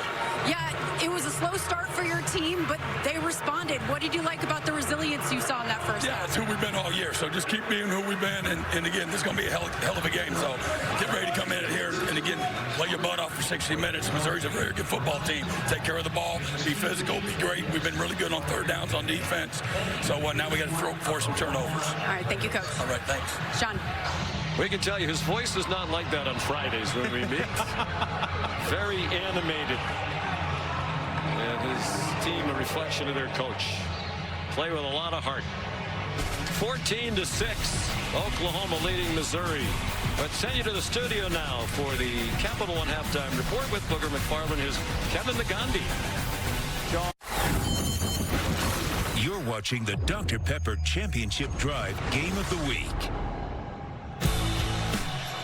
And you're watching the SEC on ABC, presented by Starbucks. From Gaylord Family Oklahoma Memorial Stadium in Norman, number 8 Oklahoma leading 22nd ranked Missouri 14-6 at the half. Some chirping before the game started. It was physical as you might expect when these two teams get together. Missouri had a 3-0 lead, but then they had a field goal block that turned momentum against Eli Drinkwitz's team. John Mateer, a couple of touchdown passes, 87 of those 145 yards in the second quarter for Oklahoma came on Mateer's pass to Isaiah Satania. Brent Venables' team had the ball for 8.5 minutes, but has a 14-6 lead, and will get the ball first to start the second half. After a touchback, today's unstoppable performance is brought to us by Ram Trucks. Well, it was all 4th and 3, and Eli Drinkwitz decided after a couple timeouts to send his field goal unit out there. It gets blocked. And then a couple plays later, John Mateer finds Satania across the middle, and he was out the gate for that 87-yard touchdown. A little later on, RPO, beautifully done. Reads the defender and hits Gibson in the back of the end zone to give the Sooners an 11-point lead. Mateer just 8 out of 17 passing, but for 2 touchdowns and 124 yards. It's a lot of big gainers on the completions. Crowd screaming for his face mask, and I think they're going to get it as Robinson was taken down. Personal foul, face mask on the defense. Number 7. 15-yard penalty will be added to the end of the run. Automatic first down. McClellan grabs the face mask with his right hand as Robinson was trying to burst up the field, and a tough start for the Missouri defense. 3-yard gain, 15 more on the 6th penalty of the game against Missouri. Oklahoma out to the 43-yard line. Trying to go to 9-2 and take a step closer to the college football playoff. Mateer launching one down the sideline, and just a step too long for Deion Burks. Sean McDonough with Greg McElroy, delighted to have you with us for the start of this triple header of SEC action on ABC. What do you look for here in the second half? I think Oklahoma needs to find a way to get the run game going a little bit. Both their running backs a little banged up, so I would anticipate Mateer factoring in there as well. And they got to hit 1 or 2 of those throws downfield because they're there. They just haven't hit them. And then for Missouri, they got to get back to running the football as well. Play action pass zipped by Mateer To Isaiah Satania for a first down to the Missouri 42. Here's Molly McGrath. Well, I talked to Mizzou head coach Eli Drinkwitz about that shift in momentum after that blocked field goal and long touchdown from Isaiah Satania, and he really tried to calm his team down in the locker room, told his offense to settle down. Xavier Robinson breaks one tackle. Khalil Jacobs whiffed, and then Stephen Hall made the tackle, even though he got run over a bit by the powerful Robinson, who picked up 10. Very rare to see the Missouri defense miss tackles. They're one of the best in the country when it comes to getting the ball carrier on the ground. But Robinson, you can see why he got thrust into the lineup, became the lead back a couple weeks ago. He's very powerful in the open field. He's 239 pounds, just 6 feet tall. He stays in the game. They faked the handoff. Mateer kept it after faking to Satania. Mateer picked up 2. Nate Johnson made the tackle out of a deep defensive front. He should be well rested. He was ejected for targeting in the first quarter last week against Mississippi State. They also lost Josiah Trotter, their leading tackler, for targeting in the second quarter. Mateer got hit on the boundary by Trotter. That was very close to being out of bounds. No uproar on the sideline. Some of the fans didn't like it. And it did look like Mateer was in bounds when the hit was initiated, so I can understand the no call there. And it definitely was. I mean, he's engaged with him well in bounds. And Mateer needs to be a little more careful, too. You don't want to take that unnecessary contact.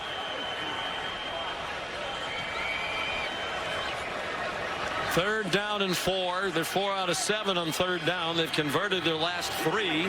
Mateer trying to get somebody to go in motion. Finally, Deion Burks does. And they had to use a timeout. Opening possession of the second half. The Sooners trying to build on a 14-6 lead against their old friends, the Missouri Tigers.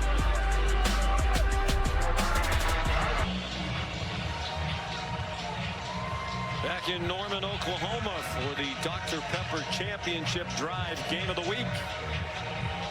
Oklahoma leading 14-6. They've moved the opening possession of this second half down to the Missouri 26-yard line. There's the 7th play of the drive, 3rd down and 4. With one of the best field goal kickers in the country, but they'd like to extend this drive with a first down. They've used quarterback run before against a favorable box count, but this time it looks like a lot of Missouri defenders in there, so I try to find Satania in the slot up top.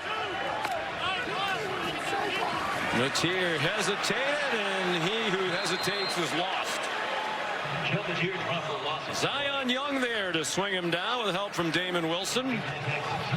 It's a 2-yard loss, and here comes the field goal team. And he's trying to work Satania, but this is really well done defensively by Dalen Carnell. He jumps inside of Satania, who's running a slant, and that talks Mateer off the slot slant throw, and it results in a sack. So here's Tate Sandell's at a record-setting year. Missed his first kick as a Sooner against Michigan. He's made 21 straight. That is the school record. It's the second longest streak in SEC history. And those of you who believe in the announcer jinx, remember that one. He's now 6 behind Will Reichert of Alabama's record for most consecutive field goals among SEC kickers. Will made 28 in a row. Just automatic, too. With the laces straight back. A good job by the holder, flipping them all the way around. And Sandell drains it again. Egan Vomit at 5'9", 182 pounds. Likely on his way to being the first Lou Groza Award winner in school history. He needs one more 50-yard plus field goal to tie the single-season FBS record set by the great Fuad Revez of Tennessee back in 1982. Of course, Fuad went on to have a 10-year NFL career with Miami and Minnesota. He hasn't had a 50-yard try yet today. He's made 7 50-yard field goals plus this season. That is the Oklahoma career record, and he's done it in 1 year. and it's 3 more 50-yard field goals than any other kicker in the country this year. I like his chances of that Luke Rose award.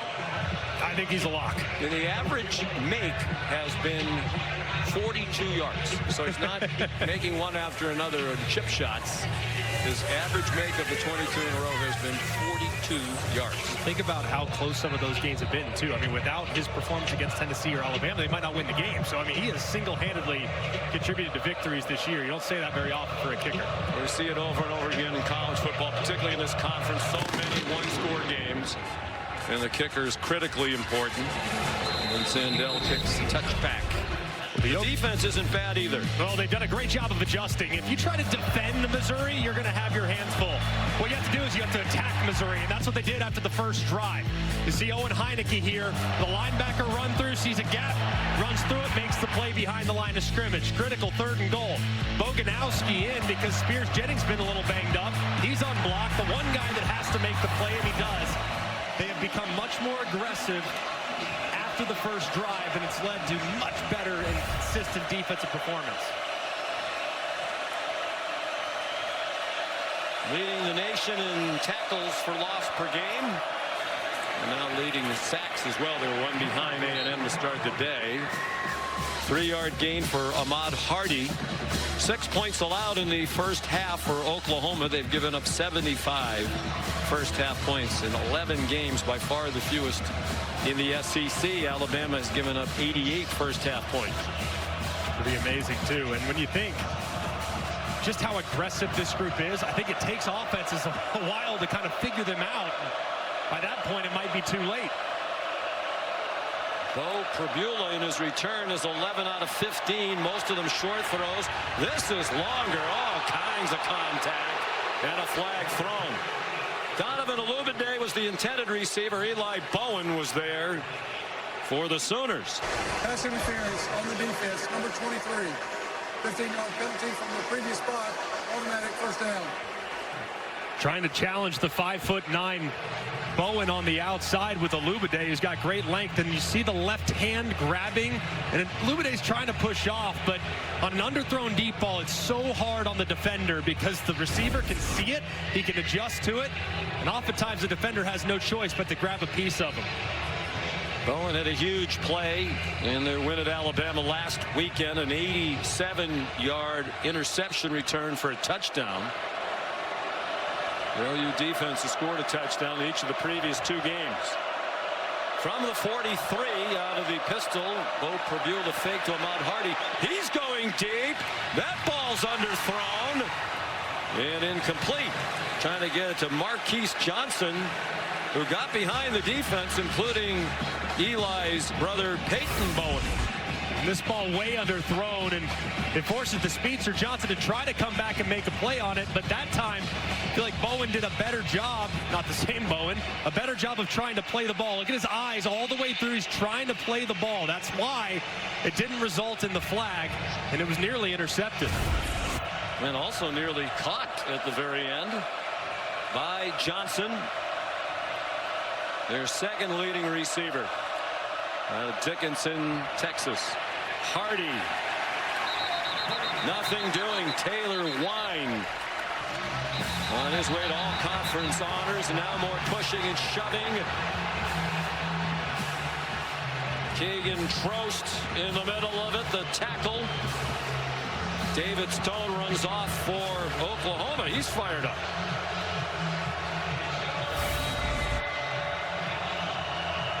Trost right there trying to protect his guy, and kind of good with the no call there. It did look like Stone was going a little long, and Trost trying to protect. I wouldn't think this rivalry has skipped some beats in recent years. It's like they play each other every year, as they used to. Joshua Manning's down across midfield, but short of the first down. And Eli Drinkwitz will ponder this 4th down, and along 2. Kirby Moore, the offensive coordinator, won't have to make a play call. The punt team comes on. Yeah, if you're Oklahoma, though, I would keep my antenna up. I mean, a fake punt here, knowing that it's possible go territory anyways, just be aware.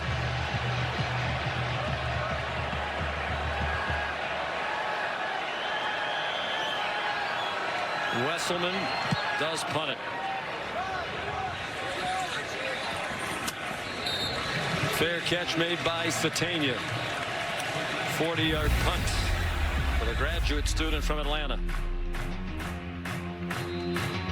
The defense fired up. They got off to a slow start today, but they have picked it up and then some for the Sooners. Sooner Schooner rolling, one of the great traditions in college football, hoping Oklahoma rolls on to its 9th win. Trying to get to 9-2 and take another step toward the college football playoff. They moved up 3 spots to number 8. They'd be in the playoff if it started right now, but of course it doesn't. But if they win today and win against LSU here next weekend, they are a virtual lock to be in the field. John Mateer, after the fake, keeps and scampers out across the 16-yard line for a gain of 7. Tristan Newsom made the tackle for Missouri.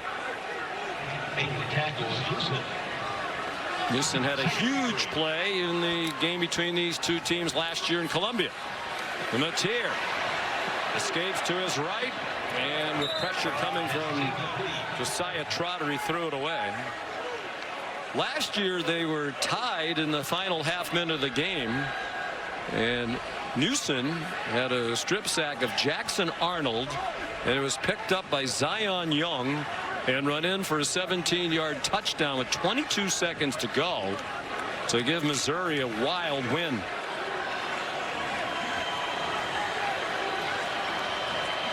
(30-23) was the final. 3rd down and 2. Xavier Robinson looked like he might be stopped behind the line of scrimmage. Instead, he's still going. And a first down for Oklahoma at the 23. That's a gain of 5. This is a nice run here by Robinson, too. It's a big 3rd down for Mizzou, getting off the field, justifying their coach's decision to punt. Instead, Robinson looked like he was stopped initially, jumps through the hole, and surges forward through Trotter for a big conversion.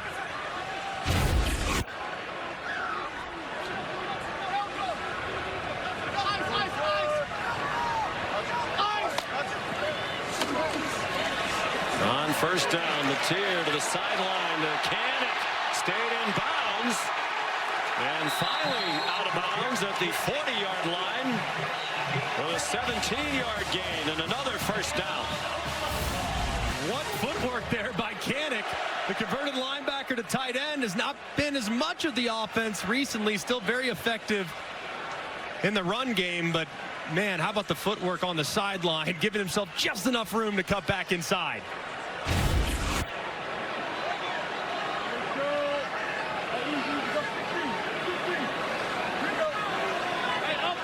Second catch for Kanak from his good pal Mateer.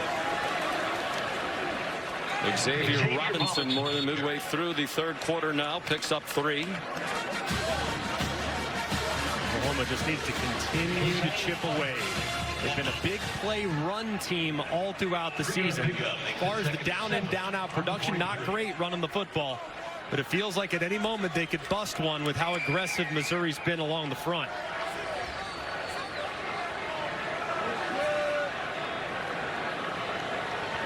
Again, very little from Torrey Blaylock today. Both he and Robinson have been battling injuries. Blaylock's had only 11 carries in the last 3 games. Robinson got within 2 of the first down.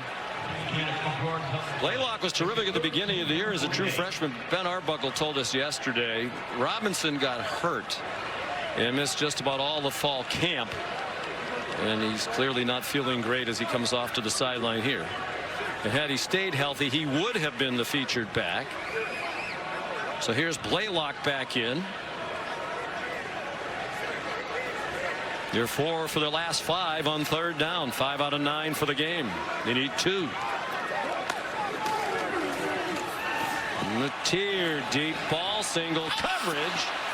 And Satania couldn't run under it. Dalen Carnell had the coverage.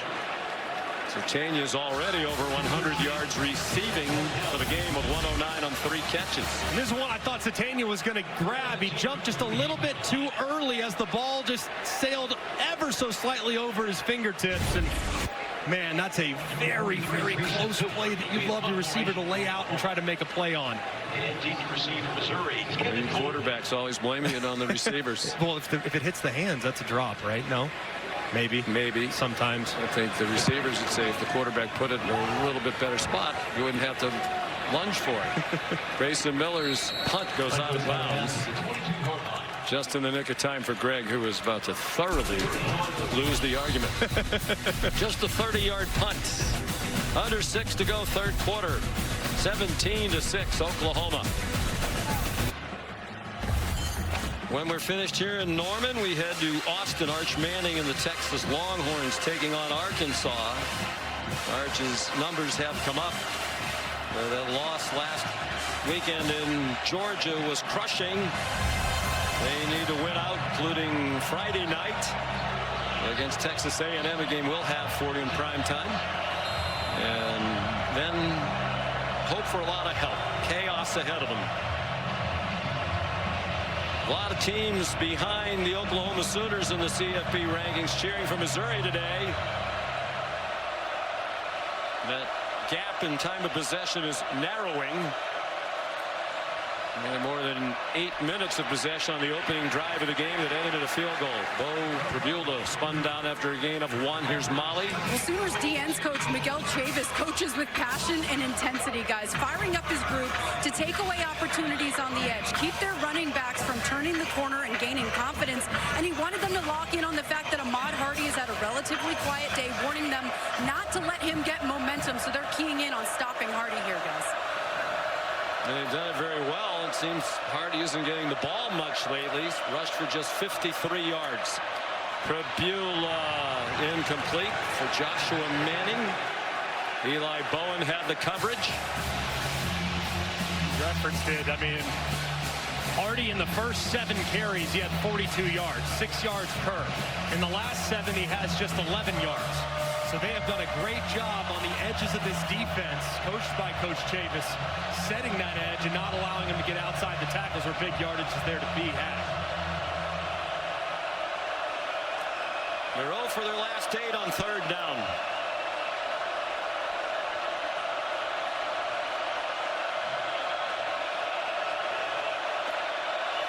With 3 on the play clock. Quick pass, incomplete, intended for Norfleet. And Brent couldn't hang on. Brent was hit by Robert Spears Jennings.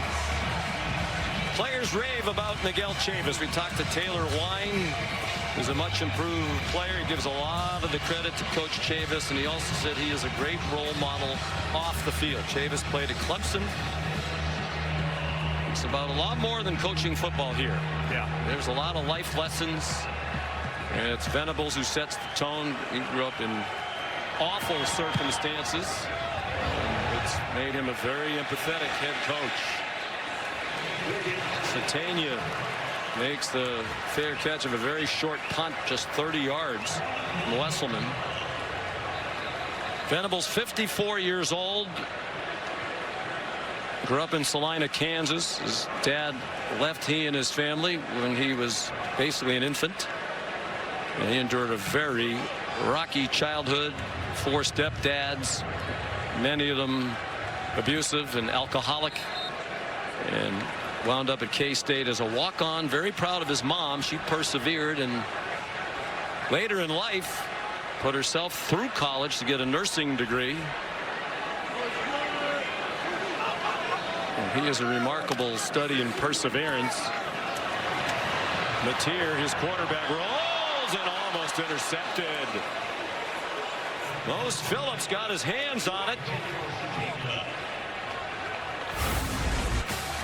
Looked like Phillips almost timed that jump perfectly to go up and snag it. And very fortunate that he wasn't able to for Mateer, who rolled the dice there and almost failed. A couple of great stories online about Brent Venables' upbringing. I would encourage you to find them.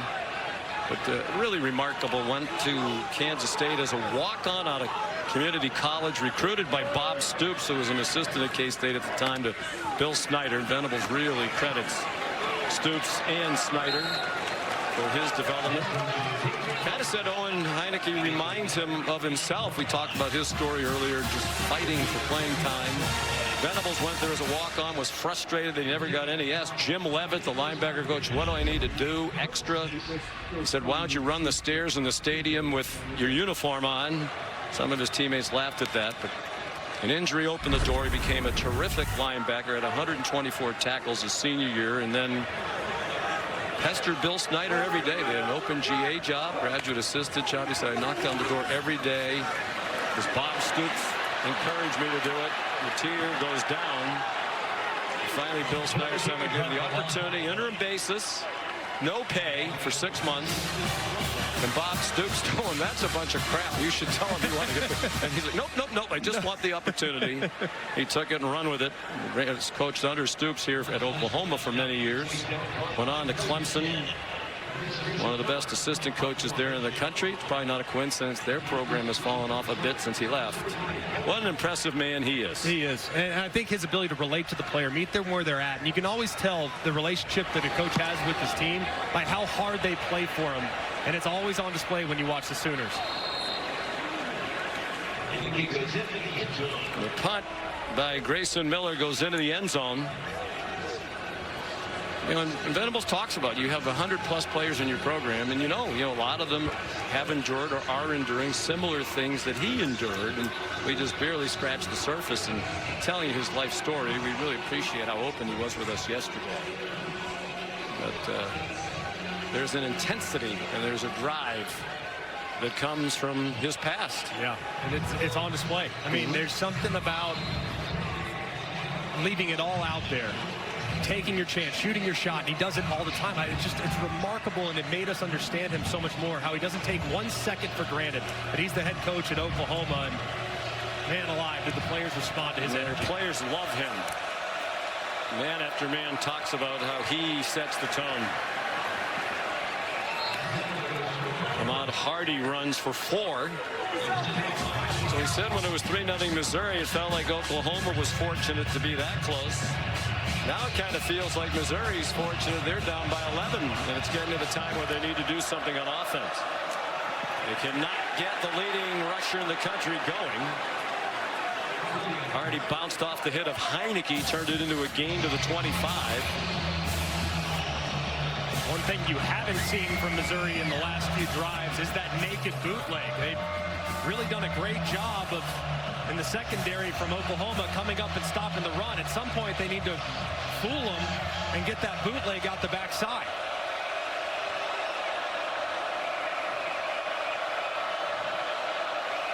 They're 0 for their last 9 on 3rd down.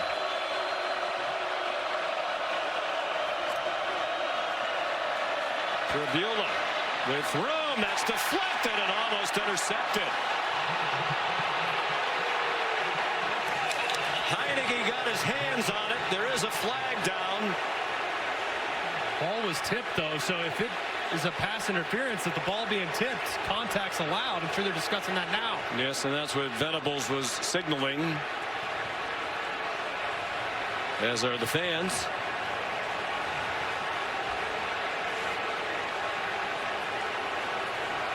A big hit. It was a big hit, though, on the intended receiver, and they could be talking about all sorts of things.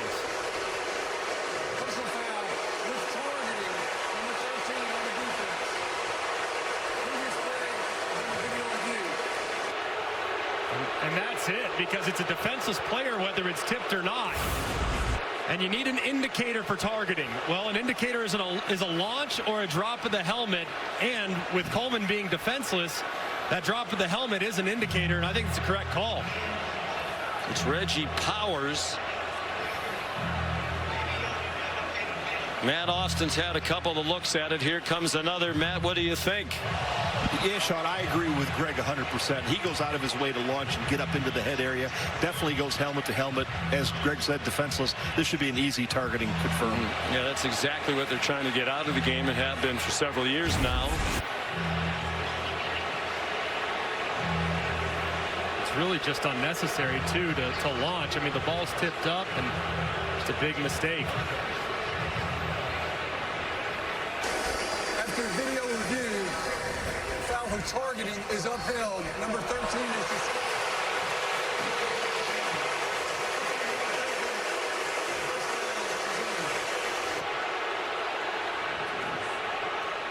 It's now a couple first downs given to the Missouri offense by way of 15-yard penalties on Oklahoma.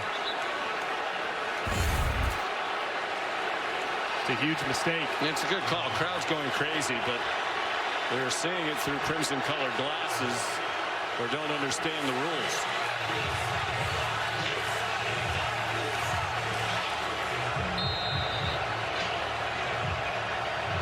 But fans in every other stadium in the country would have reacted the exact same way. No doubt about it. 2.5 to go, third quarter. After the penalty, Pribula going deep, and it is intercepted by Jacoby Johnson.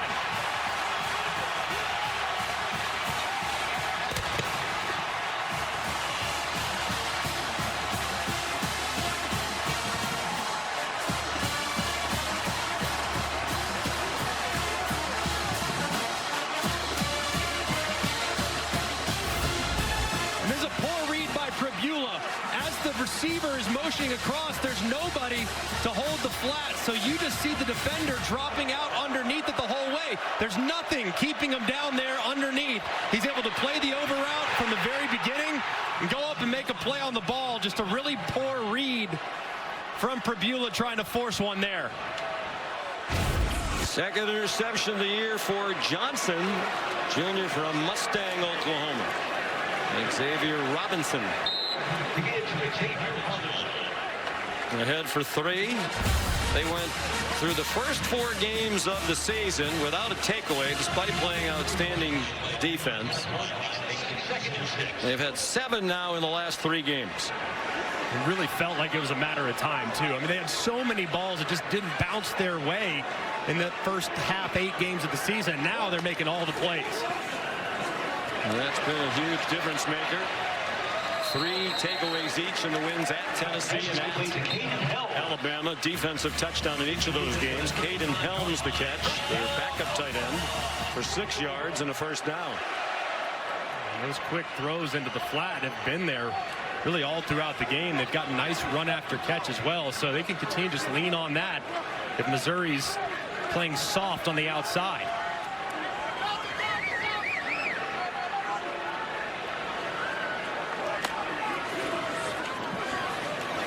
Latier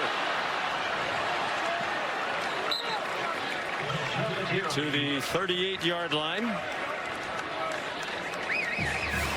If you're Oklahoma, is it too early to start taking a little more time snapping the ball? I think you can take your time. They have played pretty well with the tempo stuff, but with how Missouri is now having to stop the run and they're starting to get that going, you see the line of scrimmage getting reestablished a little bit more consistently in favor of Oklahoma.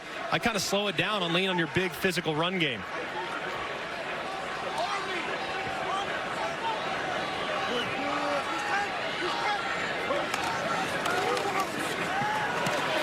And keep it on the ground with Robinson.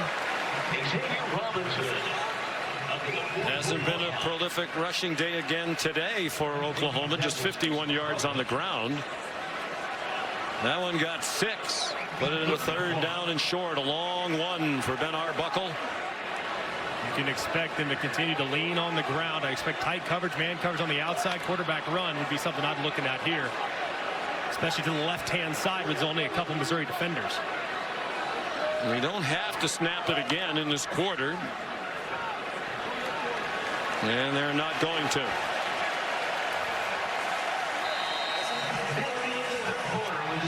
The only points of the 3rd quarter, a 45-yard field goal by Tate Sandell.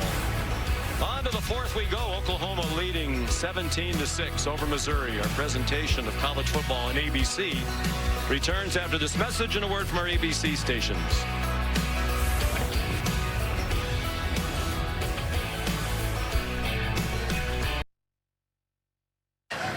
Back here in Norman, Mizzou down 17-6. Coach, your quarterback, Bo Pribula, with that interception there. How does your offense respond in this fourth quarter? Yeah, we're going to have to pick up the tempo, throw the football, make some third down conversions. Defense needs to get a big stop right here.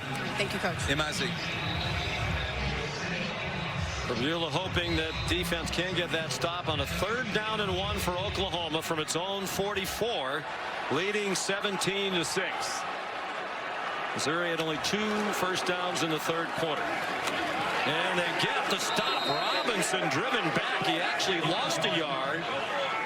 Marquise Gracial at the bottom of the pile. And now Brent Venables will punt. Don't want to give the Tigers the short field. And there's a great job by Gracial right in the middle. Engaged with Michaela, the center. Forces his way through and stops the ball carrier behind the line of scrimmage. Homegrown player from St. Louis, Missouri. So a big stop. Here's Grayson Miller to punt for the 6th time.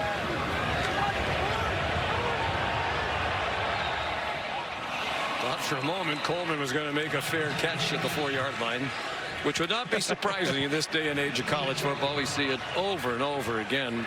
Players fielding punts near the goal line, but it was just a bluff. And Pribula and the offense come back out. He's 12 out of 20 in his first game in 4 weeks. One thing that's encouraging, though, one of the best drives they've had of the entire day was that end-of-half drive to steal 3 points. That was when they were utilizing a little bit of tempo, pass-first identity, which abandons kind of what they are in their principles. So hopefully they can kind of pick up where they left off with their 2-minute operation. The best running team in the conference against the best rush defense. The advantage Oklahoma in that battle today.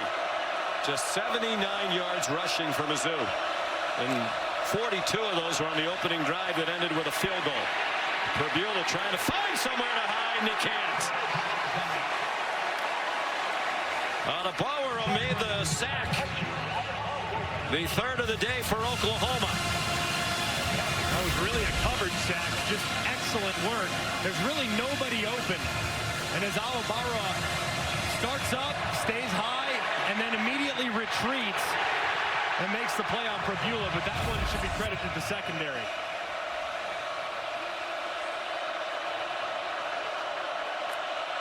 Ahmad Hardy is in. He's not been much of a factor today. Averaging 3.6 per carry. Pribula throws, and it's broken up right at the 30-yard line.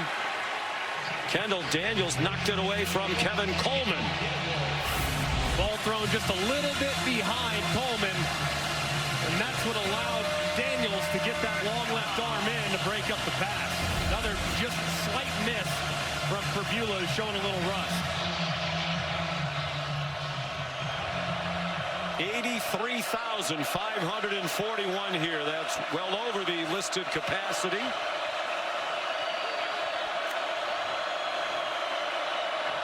By about 3,000 folks.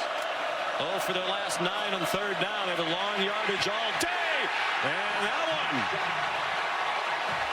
is taken down back at the 11 by Taylor Wine. 4 sacks. 2 in the last 3 plays.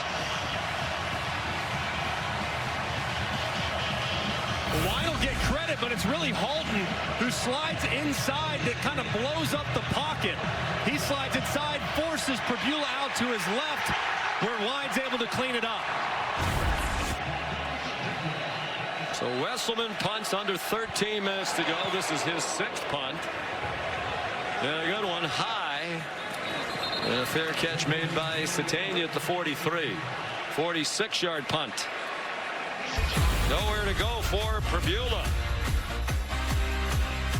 Oklahoma, an outstanding defensive performance again today. And Miami back to Norman. Sean, take it away. All right, gentlemen, thank you. It was an anxious crowd when the game began. Missouri took the opening kickoff, held the ball for more than 8 minutes, and kicked the field goal. They controlled much of the first half. But the game has turned. Missouri has done nothing on offense lately. John Mateer He got 10 and a first down. Hard not to like him. We talk about competitors. Yeah, he's not afraid of anything. And jet sweep, follows right underneath it with quarterback power. Has a nice block out in front, too, by Weewoo, who just sends a Missouri defender to the right-hand side.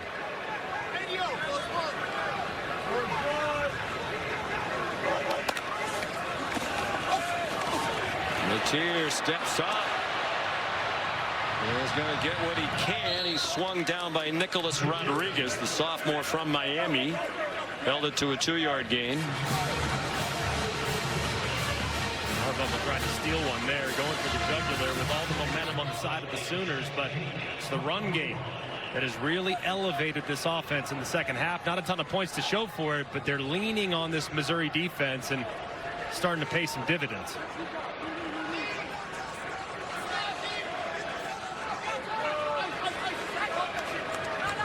Catania in motion. That his third 100-yard receiving game of the season. Matier's pass a little behind Deion Burks.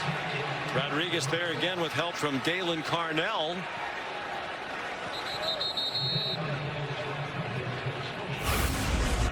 Really big collision on the ball that was thrown behind Burks, and good clean hit too from Rodriguez.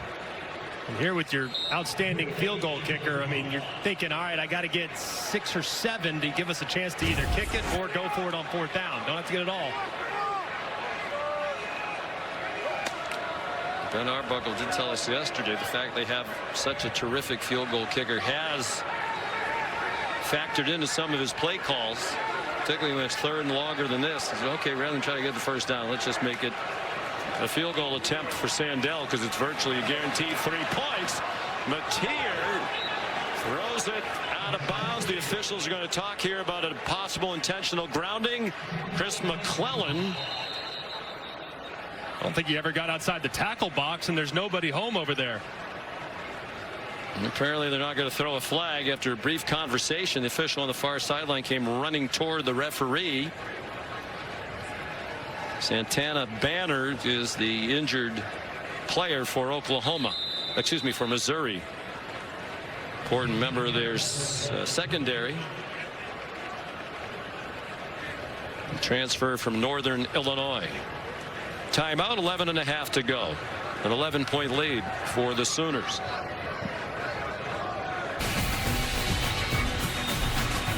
Potentially significant miss a moment ago.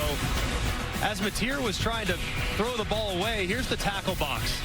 He never gets outside the tackle box. He's got to be 3-4 yards outside the right hash to leave the tackle box and then throw it away and say, well, it's inconsequential, they're punting anyways. That's 10-12 yards of field position potentially, so possibly a big miss there by the official. And Matt Austin agrees. He also says it's a tough call for the referee to make that judgment, especially when the quarterback moves around a little bit. They talked about it, elected not to throw the flag, and Grayson Miller punts for the 7th time. Fair catch made by Kevin Coleman just outside the 10, 34-yard kick.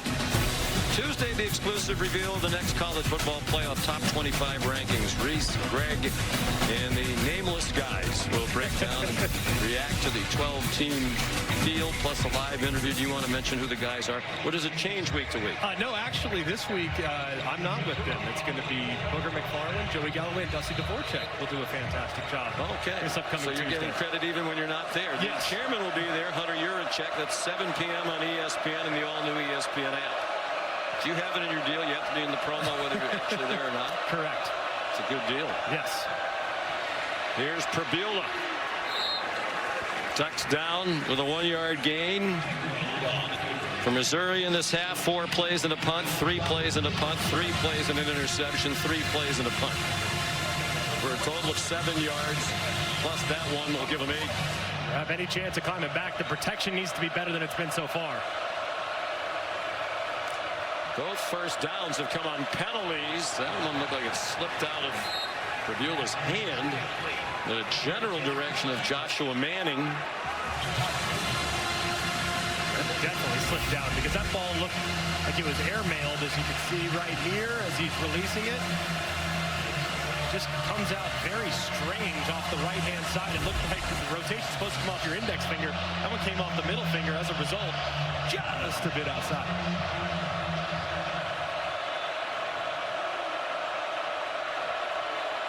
They converted their first 2 third downs. Those were both on the opening drive of the game. They're 0 for their last 10. Prabula had to get it off to Tavares Jones, and he's upended by Kendall Daniels. The transfer from Oklahoma State on both sides of Bedlam. You got to feel a little bit for Bo Prabula. He's getting talked to now by his quarterback coach on the far side. And look, he's battling right now against one of the best defenses in America. And this young man just returned to practice off a dislocated ankle less than a month ago. So great admiration for him, but you can tell, man, there's a little bit of rust with the passing attack. Well, they haven't been able to run the ball. That has set up their passing attack. 7th punt for Wesselman. I think they might be a little leg weary, but that was a good punt.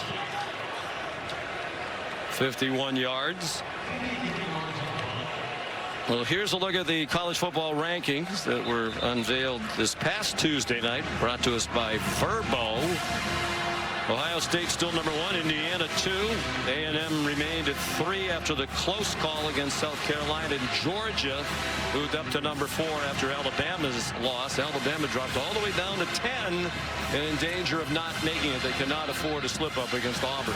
Yeah, that very interesting rankings this past week. It was a surprise to me to see Alabama fall that far. I thought they'd be in front of Notre Dame. Notre Dame's been outstanding all season long, but Alabama, it felt like some recency after the loss last week to Oklahoma. Deion Burks yanked down for a loss. Alabama's 4 wins against ranked teams that were ranked at the top time of the meeting. Oklahoma also has 4, and that's tied for the National League. This would be Oklahoma's 5th win against the team that was ranked when they played them. Amazing. And I think 7 games against ranked teams is just remarkable. And the team you play next week, they were at one point ranked number 3 in the country. LSU. And like Missouri, they're talented enough to knock off the Sooners if they don't take care of business. Mateer over the middle for Burks, and broken up by Dalen Carnell, graduate student from Indianapolis, a 3-year starter. Just a little surprised that Ben Arbuckle right now is continuing to throw the football, because Mateer's thrown 7 picks this year. I mean, it's not like he's been perfect from a decision-making standpoint, yet it's a 2-score game. Your defense is pitching a shutout. Just surprised they're being aggressive by putting in the air when the run game's been okay for him at times in the second half.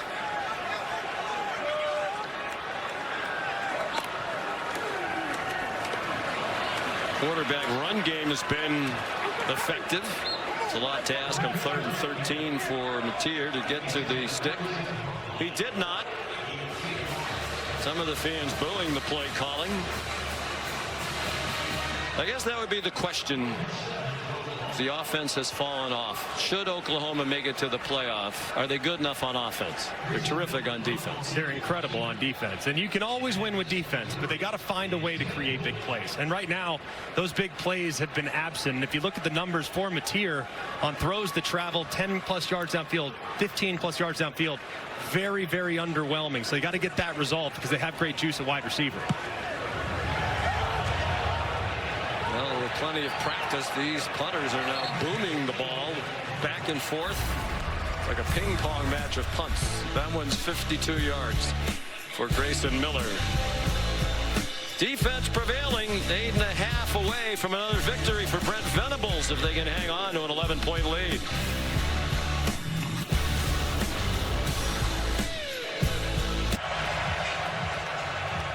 I've been talking about it all day with their wins on the road against Tennessee and Alabama. Oklahoma put itself in position to win out and make the college football playoff.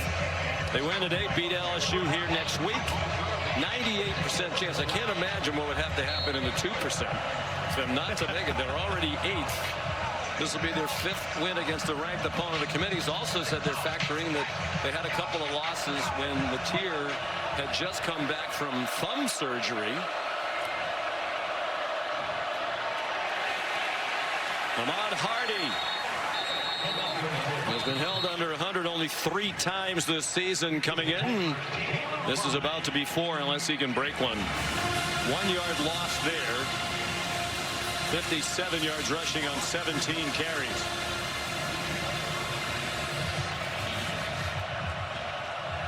Missouri from its own 11-yard line. No rush whatsoever either offensively. Yeah, Eli told Molly McGrath he need to pick up the tempo. That's on target. Kevin Coleman out to the 34-yard line, and now they run quickly toward the line of scrimmage. That was the nicest throw of the day right there for Pribula. I mean, hits Coleman in perfect stride. Nice yards after catch for pretty good play. 23-yard gain. That was the longest pass play of the game. Trying to go longer here. Coleman runs under it. Was he in bounds? Apparently he was. And they're going to mark it near the 30-yard line and put it down at the 29. Beautifully placed right there over the shoulder. 1 foot down, left foot down. That one's good on Sundays as well. Never lost possession of the ball. 37-yard completion. There is an injured player back at the 20-yard line at the other end of the field. It's Taylor Wine, who's back on his feet and now talking to the medical staff. Playing again today without our Mason Thomas. You hate to see that too. And Taylor Wine a moment ago, as he was coming off, he just, for whatever reason, pulled up. I don't know if he got poked in the eye or something based on his hand gesturing a second ago. Maybe that's what happened. Redshirt sophomore from Brentwood, Tennessee. Was the SEC Defensive Player of the Week last week. He had the blocked field goal at the end of the half at Alabama. Then had a huge strip sack of Ty Simpson. Our Mason Thomas out of action again today with a leg injury. Did not play at Alabama last week either. Still looks like he's walking with a bit of a limp. So Missouri's moved very quickly.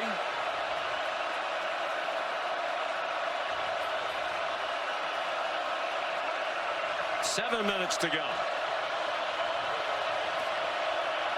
Pribula short set over the middle.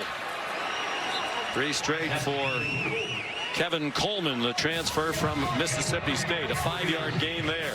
Continue to utilize that formation into the boundary. 3 receivers and the running back. So basically 4 weapons on the left side of the quarterback's hard for the defense to account for. It goes to the pylon, incomplete. Intended for Alubade. Hayden Bowen, Jacoby Johnson, double coverage on the freshman. They think he's going to be a star. Kirby Moore was talking yesterday about what a great job as a young player Alubade does catching the ball in his hands. His long arms extends them away from his body and is great at catching the ball in his hands. Especially against a team in Oklahoma that loves to utilize man coverage here on 3rd down. But Coleman's the go-to guy against man. I'd anticipate Oklahoma doubling him. 3rd down and 5. They rush 4. Pribula took the check down out wide for Roberts. So here's another 4th down. 3 times today they had 4th down and 3. Despite being one of the best 4th down teams in the country, they didn't go for any of them. Kicked the field goal, had a field goal blocked.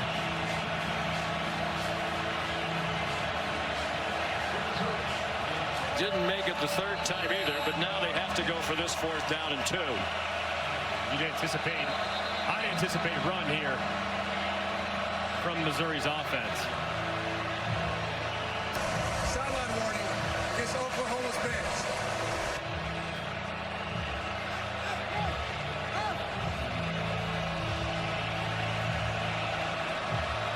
There are plenty of candidates for that sideline warning over there, but as we said, not a lot of room and a lot of animation. Tons. And quarterback run's been something they've gone to in the past, and this down and distance, will they do it again, knowing that Pribula is banged up as Taylor Wine still on the field for the Sooners. They have to have this 4th down. To the end zone, off the hands of Coleman and incomplete. He was open He had a linebacker in coverage, and they could not complete it.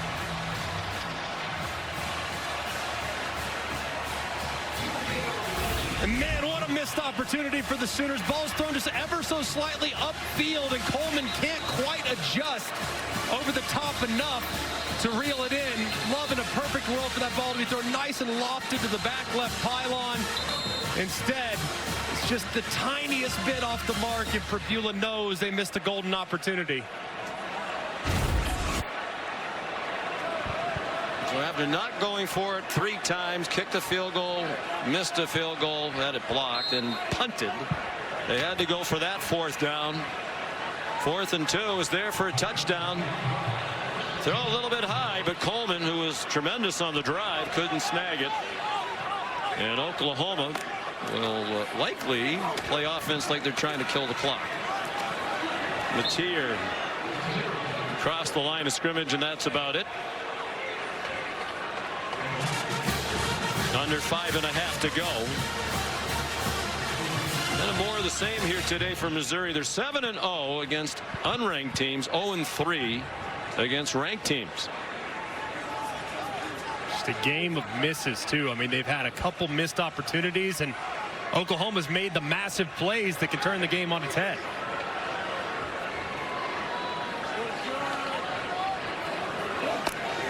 Here runs the play clock down to 7.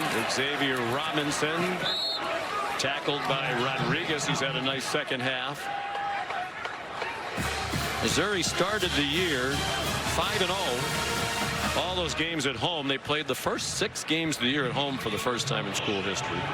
Lost a heartbreaker to Alabama by 3, 27-24. Then went to Auburn, won a close game in overtime. Traveled to Vanderbilt, lost by a touchdown, the game in which Pribula was hurt. They had a Hail Mary play at the end of the game that came up inches short but would have tied it, at least given them a chance to tie it with an extra point. 3rd down and 7. Mateer is going to try to dance for the first down, and he does, and much more.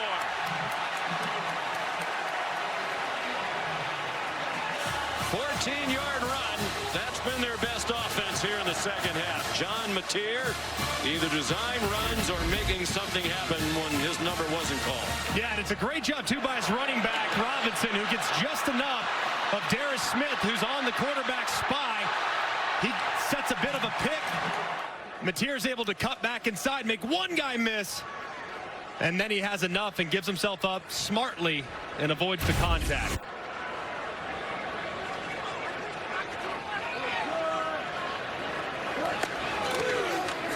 48 yards rushing. He's going to try to add to that total. Looked like he was trying to go down to stay in bounds. He did not. 8-yard gain. It doesn't matter. The clock runs again. 2-minute timeout will help Missouri. They have all 3 timeouts remaining. You wonder if they'll start using some here. Yeah, probably will here in just a moment. Here, considering it's 2nd and short, might wait until Oklahoma gets the first down, and then you start burning them. Missed opportunity for Coleman. Excellent receiver.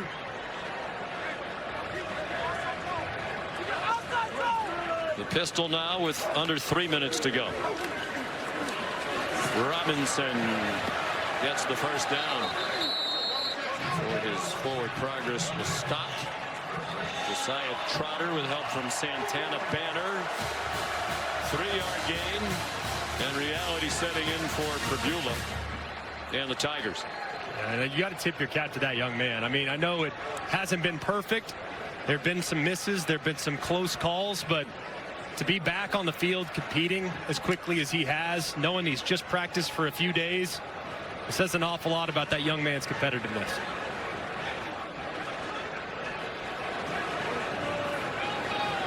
This will take us to the 2-minute stoppage in all likelihood. They snapped it with time left on the clock. And will take us to the 2-minute stoppage after a 3-yard pickup by Mateer. Banner another tackle.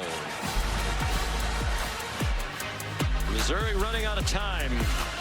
Oklahoma trying to take another step toward the college football playoff. They're up 17-6.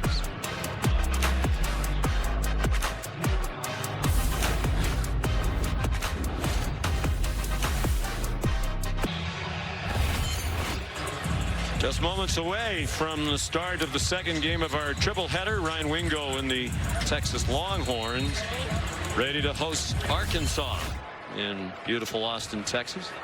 2 minutes to go here. Oklahoma trying to run out the clock with a 17-6 lead. Timeout. And Missouri will use its first timeout. Not a lot of offense again today for Oklahoma. Just 273 total yards, 87 of those on the one big play, the touchdown pass Mateer to Isaiah Satania, and another blocked field goal. Second game in a row that Oklahoma's blocked a field goal. What a moment that was, too, knowing what since come from Oklahoma on both sides of the ball. I mean, that was the complete flip of the switch, because it was all Mizzou prior to that block by Bowen.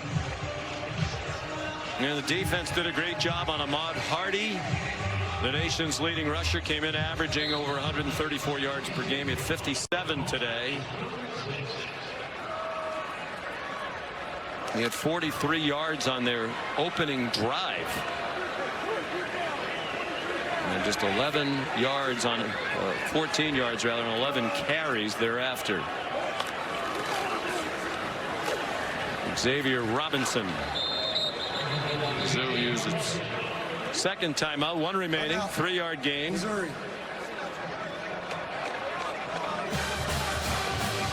Not a great day for Hardy. I think he and Jeremiah Love of Notre Dame are the two leading candidates for the Doak Walker Award, voting this weekend to reduce the 10 semifinalists down to 3 finalists. I think both those guys were incredible. I mean, I've loved watching Hardy, and while today wouldn't necessarily showcase his greatness, I mean, there were so many examples throughout the season where he's just been ridiculous, especially yards after contact. That's usually the number I look at the most, because that's what the back's doing on his own. And my goodness, there are few better in the country than Ahmad Hardy, but Jeremiah Love, man, he's insanely special. So either one of those two guys would be a worthy recipient. Grayson Miller to punt. With the sun coming out. Trying to put the exclamation point on what is likely a Sooner win. This is his 9th punt, tying a career high. Fair catch made by Coleman. I think Brent Venables, I mean, you always celebrate a win, but I think it's more the same angst for he and Sooner Nation as well. I mean, the offense is going to have fewer than 300 yards again today. It's a very good Missouri defense. Give them their due. They've been one of the best defenses in the country all year. Very stingy group, but at some point they're going to have to be able to manufacture more on the offensive side. If the goal is a national championship or advancing deep in the playoff, you've got to be able to score 30 if the opportunity is there, and that's against great defense that you'll see in the postseason. Tribula takes the check down to Norfleet, and it's broken up. Incomplete pass. Hard hit by Kip Lewis, who's a hard hitter. You know, we've done a lot of Oklahoma games now this year. There's a lot of focus on John Mateer. His throwing, is his thumb better? Is he velocity on the ball?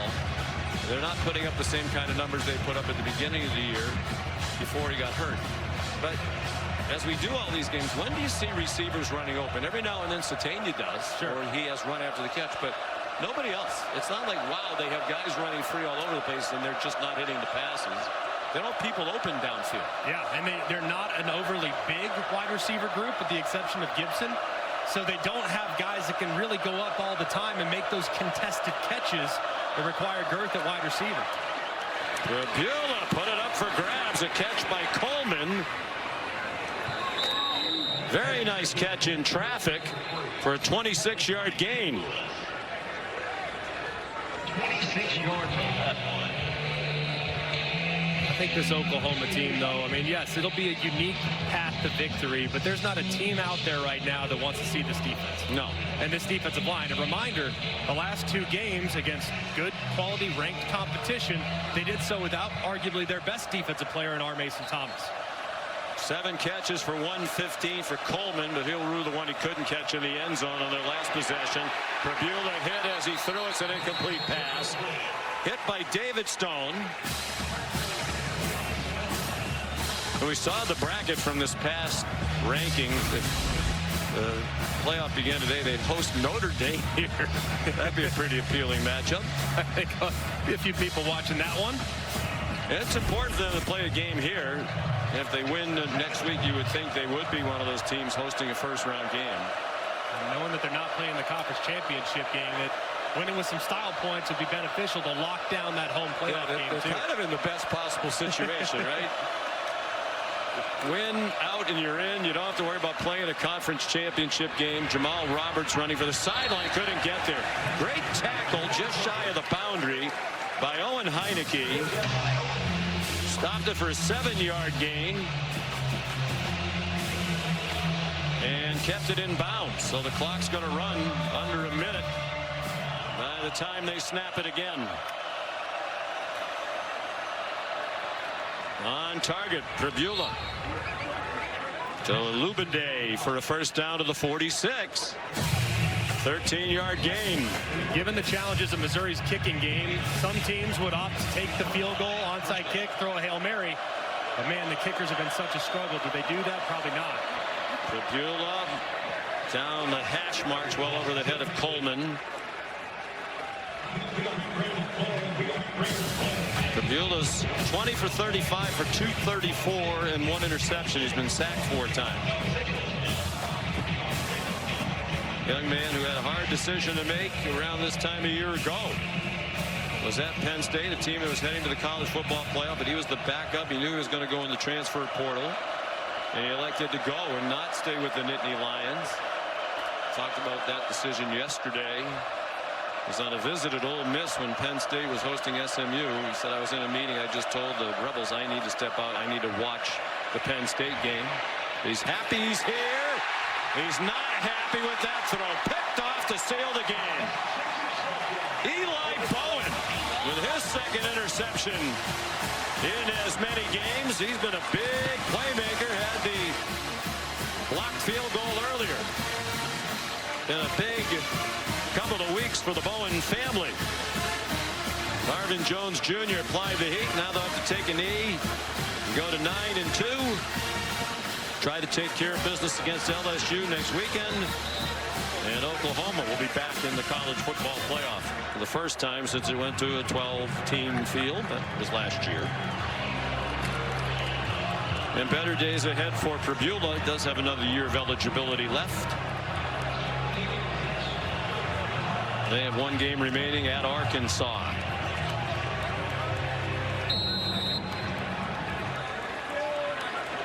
Tier will take a knee. 5 wins against ranked opponents. Oklahoma goes to 9-2. 5-2 in conference. They're not alive for the conference title.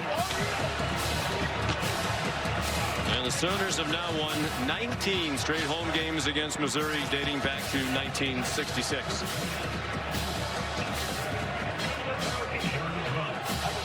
And Coleman ponders that drop pass that would have made it interesting over the final couple of minutes.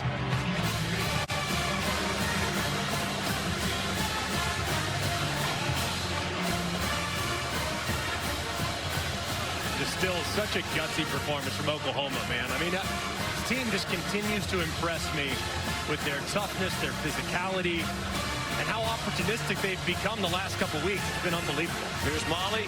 Coach, your defense with game-changing plays over and over again, multiple interceptions, the blocked field goal, multiple sacks. What did you like most about their performance? They're just grimy. It's a grimy group of guys, and that's why I love it. They've got a relentless mindset, incredible intensity, and they're together. You see them, they know how to play together. And that really personifies this football team. It's not pretty, but this is not a beauty contest. This is football, and we've got to find a way. I know Missouri, they're comfortable, playing that way. So we knew that's really how the day would go. 1 more regular season game to go. How does this group just continue to stay alive in the playoff race? Yeah, they're hungry, not satisfied. They know that we haven't done anything. We're 9-2 now, and that's still, again, this is Oklahoma. go around this stadium, this building, and the championships that are represented here, 27 seasons of 11-plus wins. So incredibly high standards and expectations, and our guys want some of that. They want to be one of the people at the table. Congrats on the win, I Coach. appreciate it. Thank you. Sean. All right, Molly, thank you. Oklahoma winner. Final score, 17-6 over Missouri. For Molly McGrath, Greg McElroy, our great crew led by Brian Ryder and Jeff Evers. And our crew delighted to welcome back our legendary spotter, Zach Rapatrizzo. So long from Norman. Let's send you back to the studio.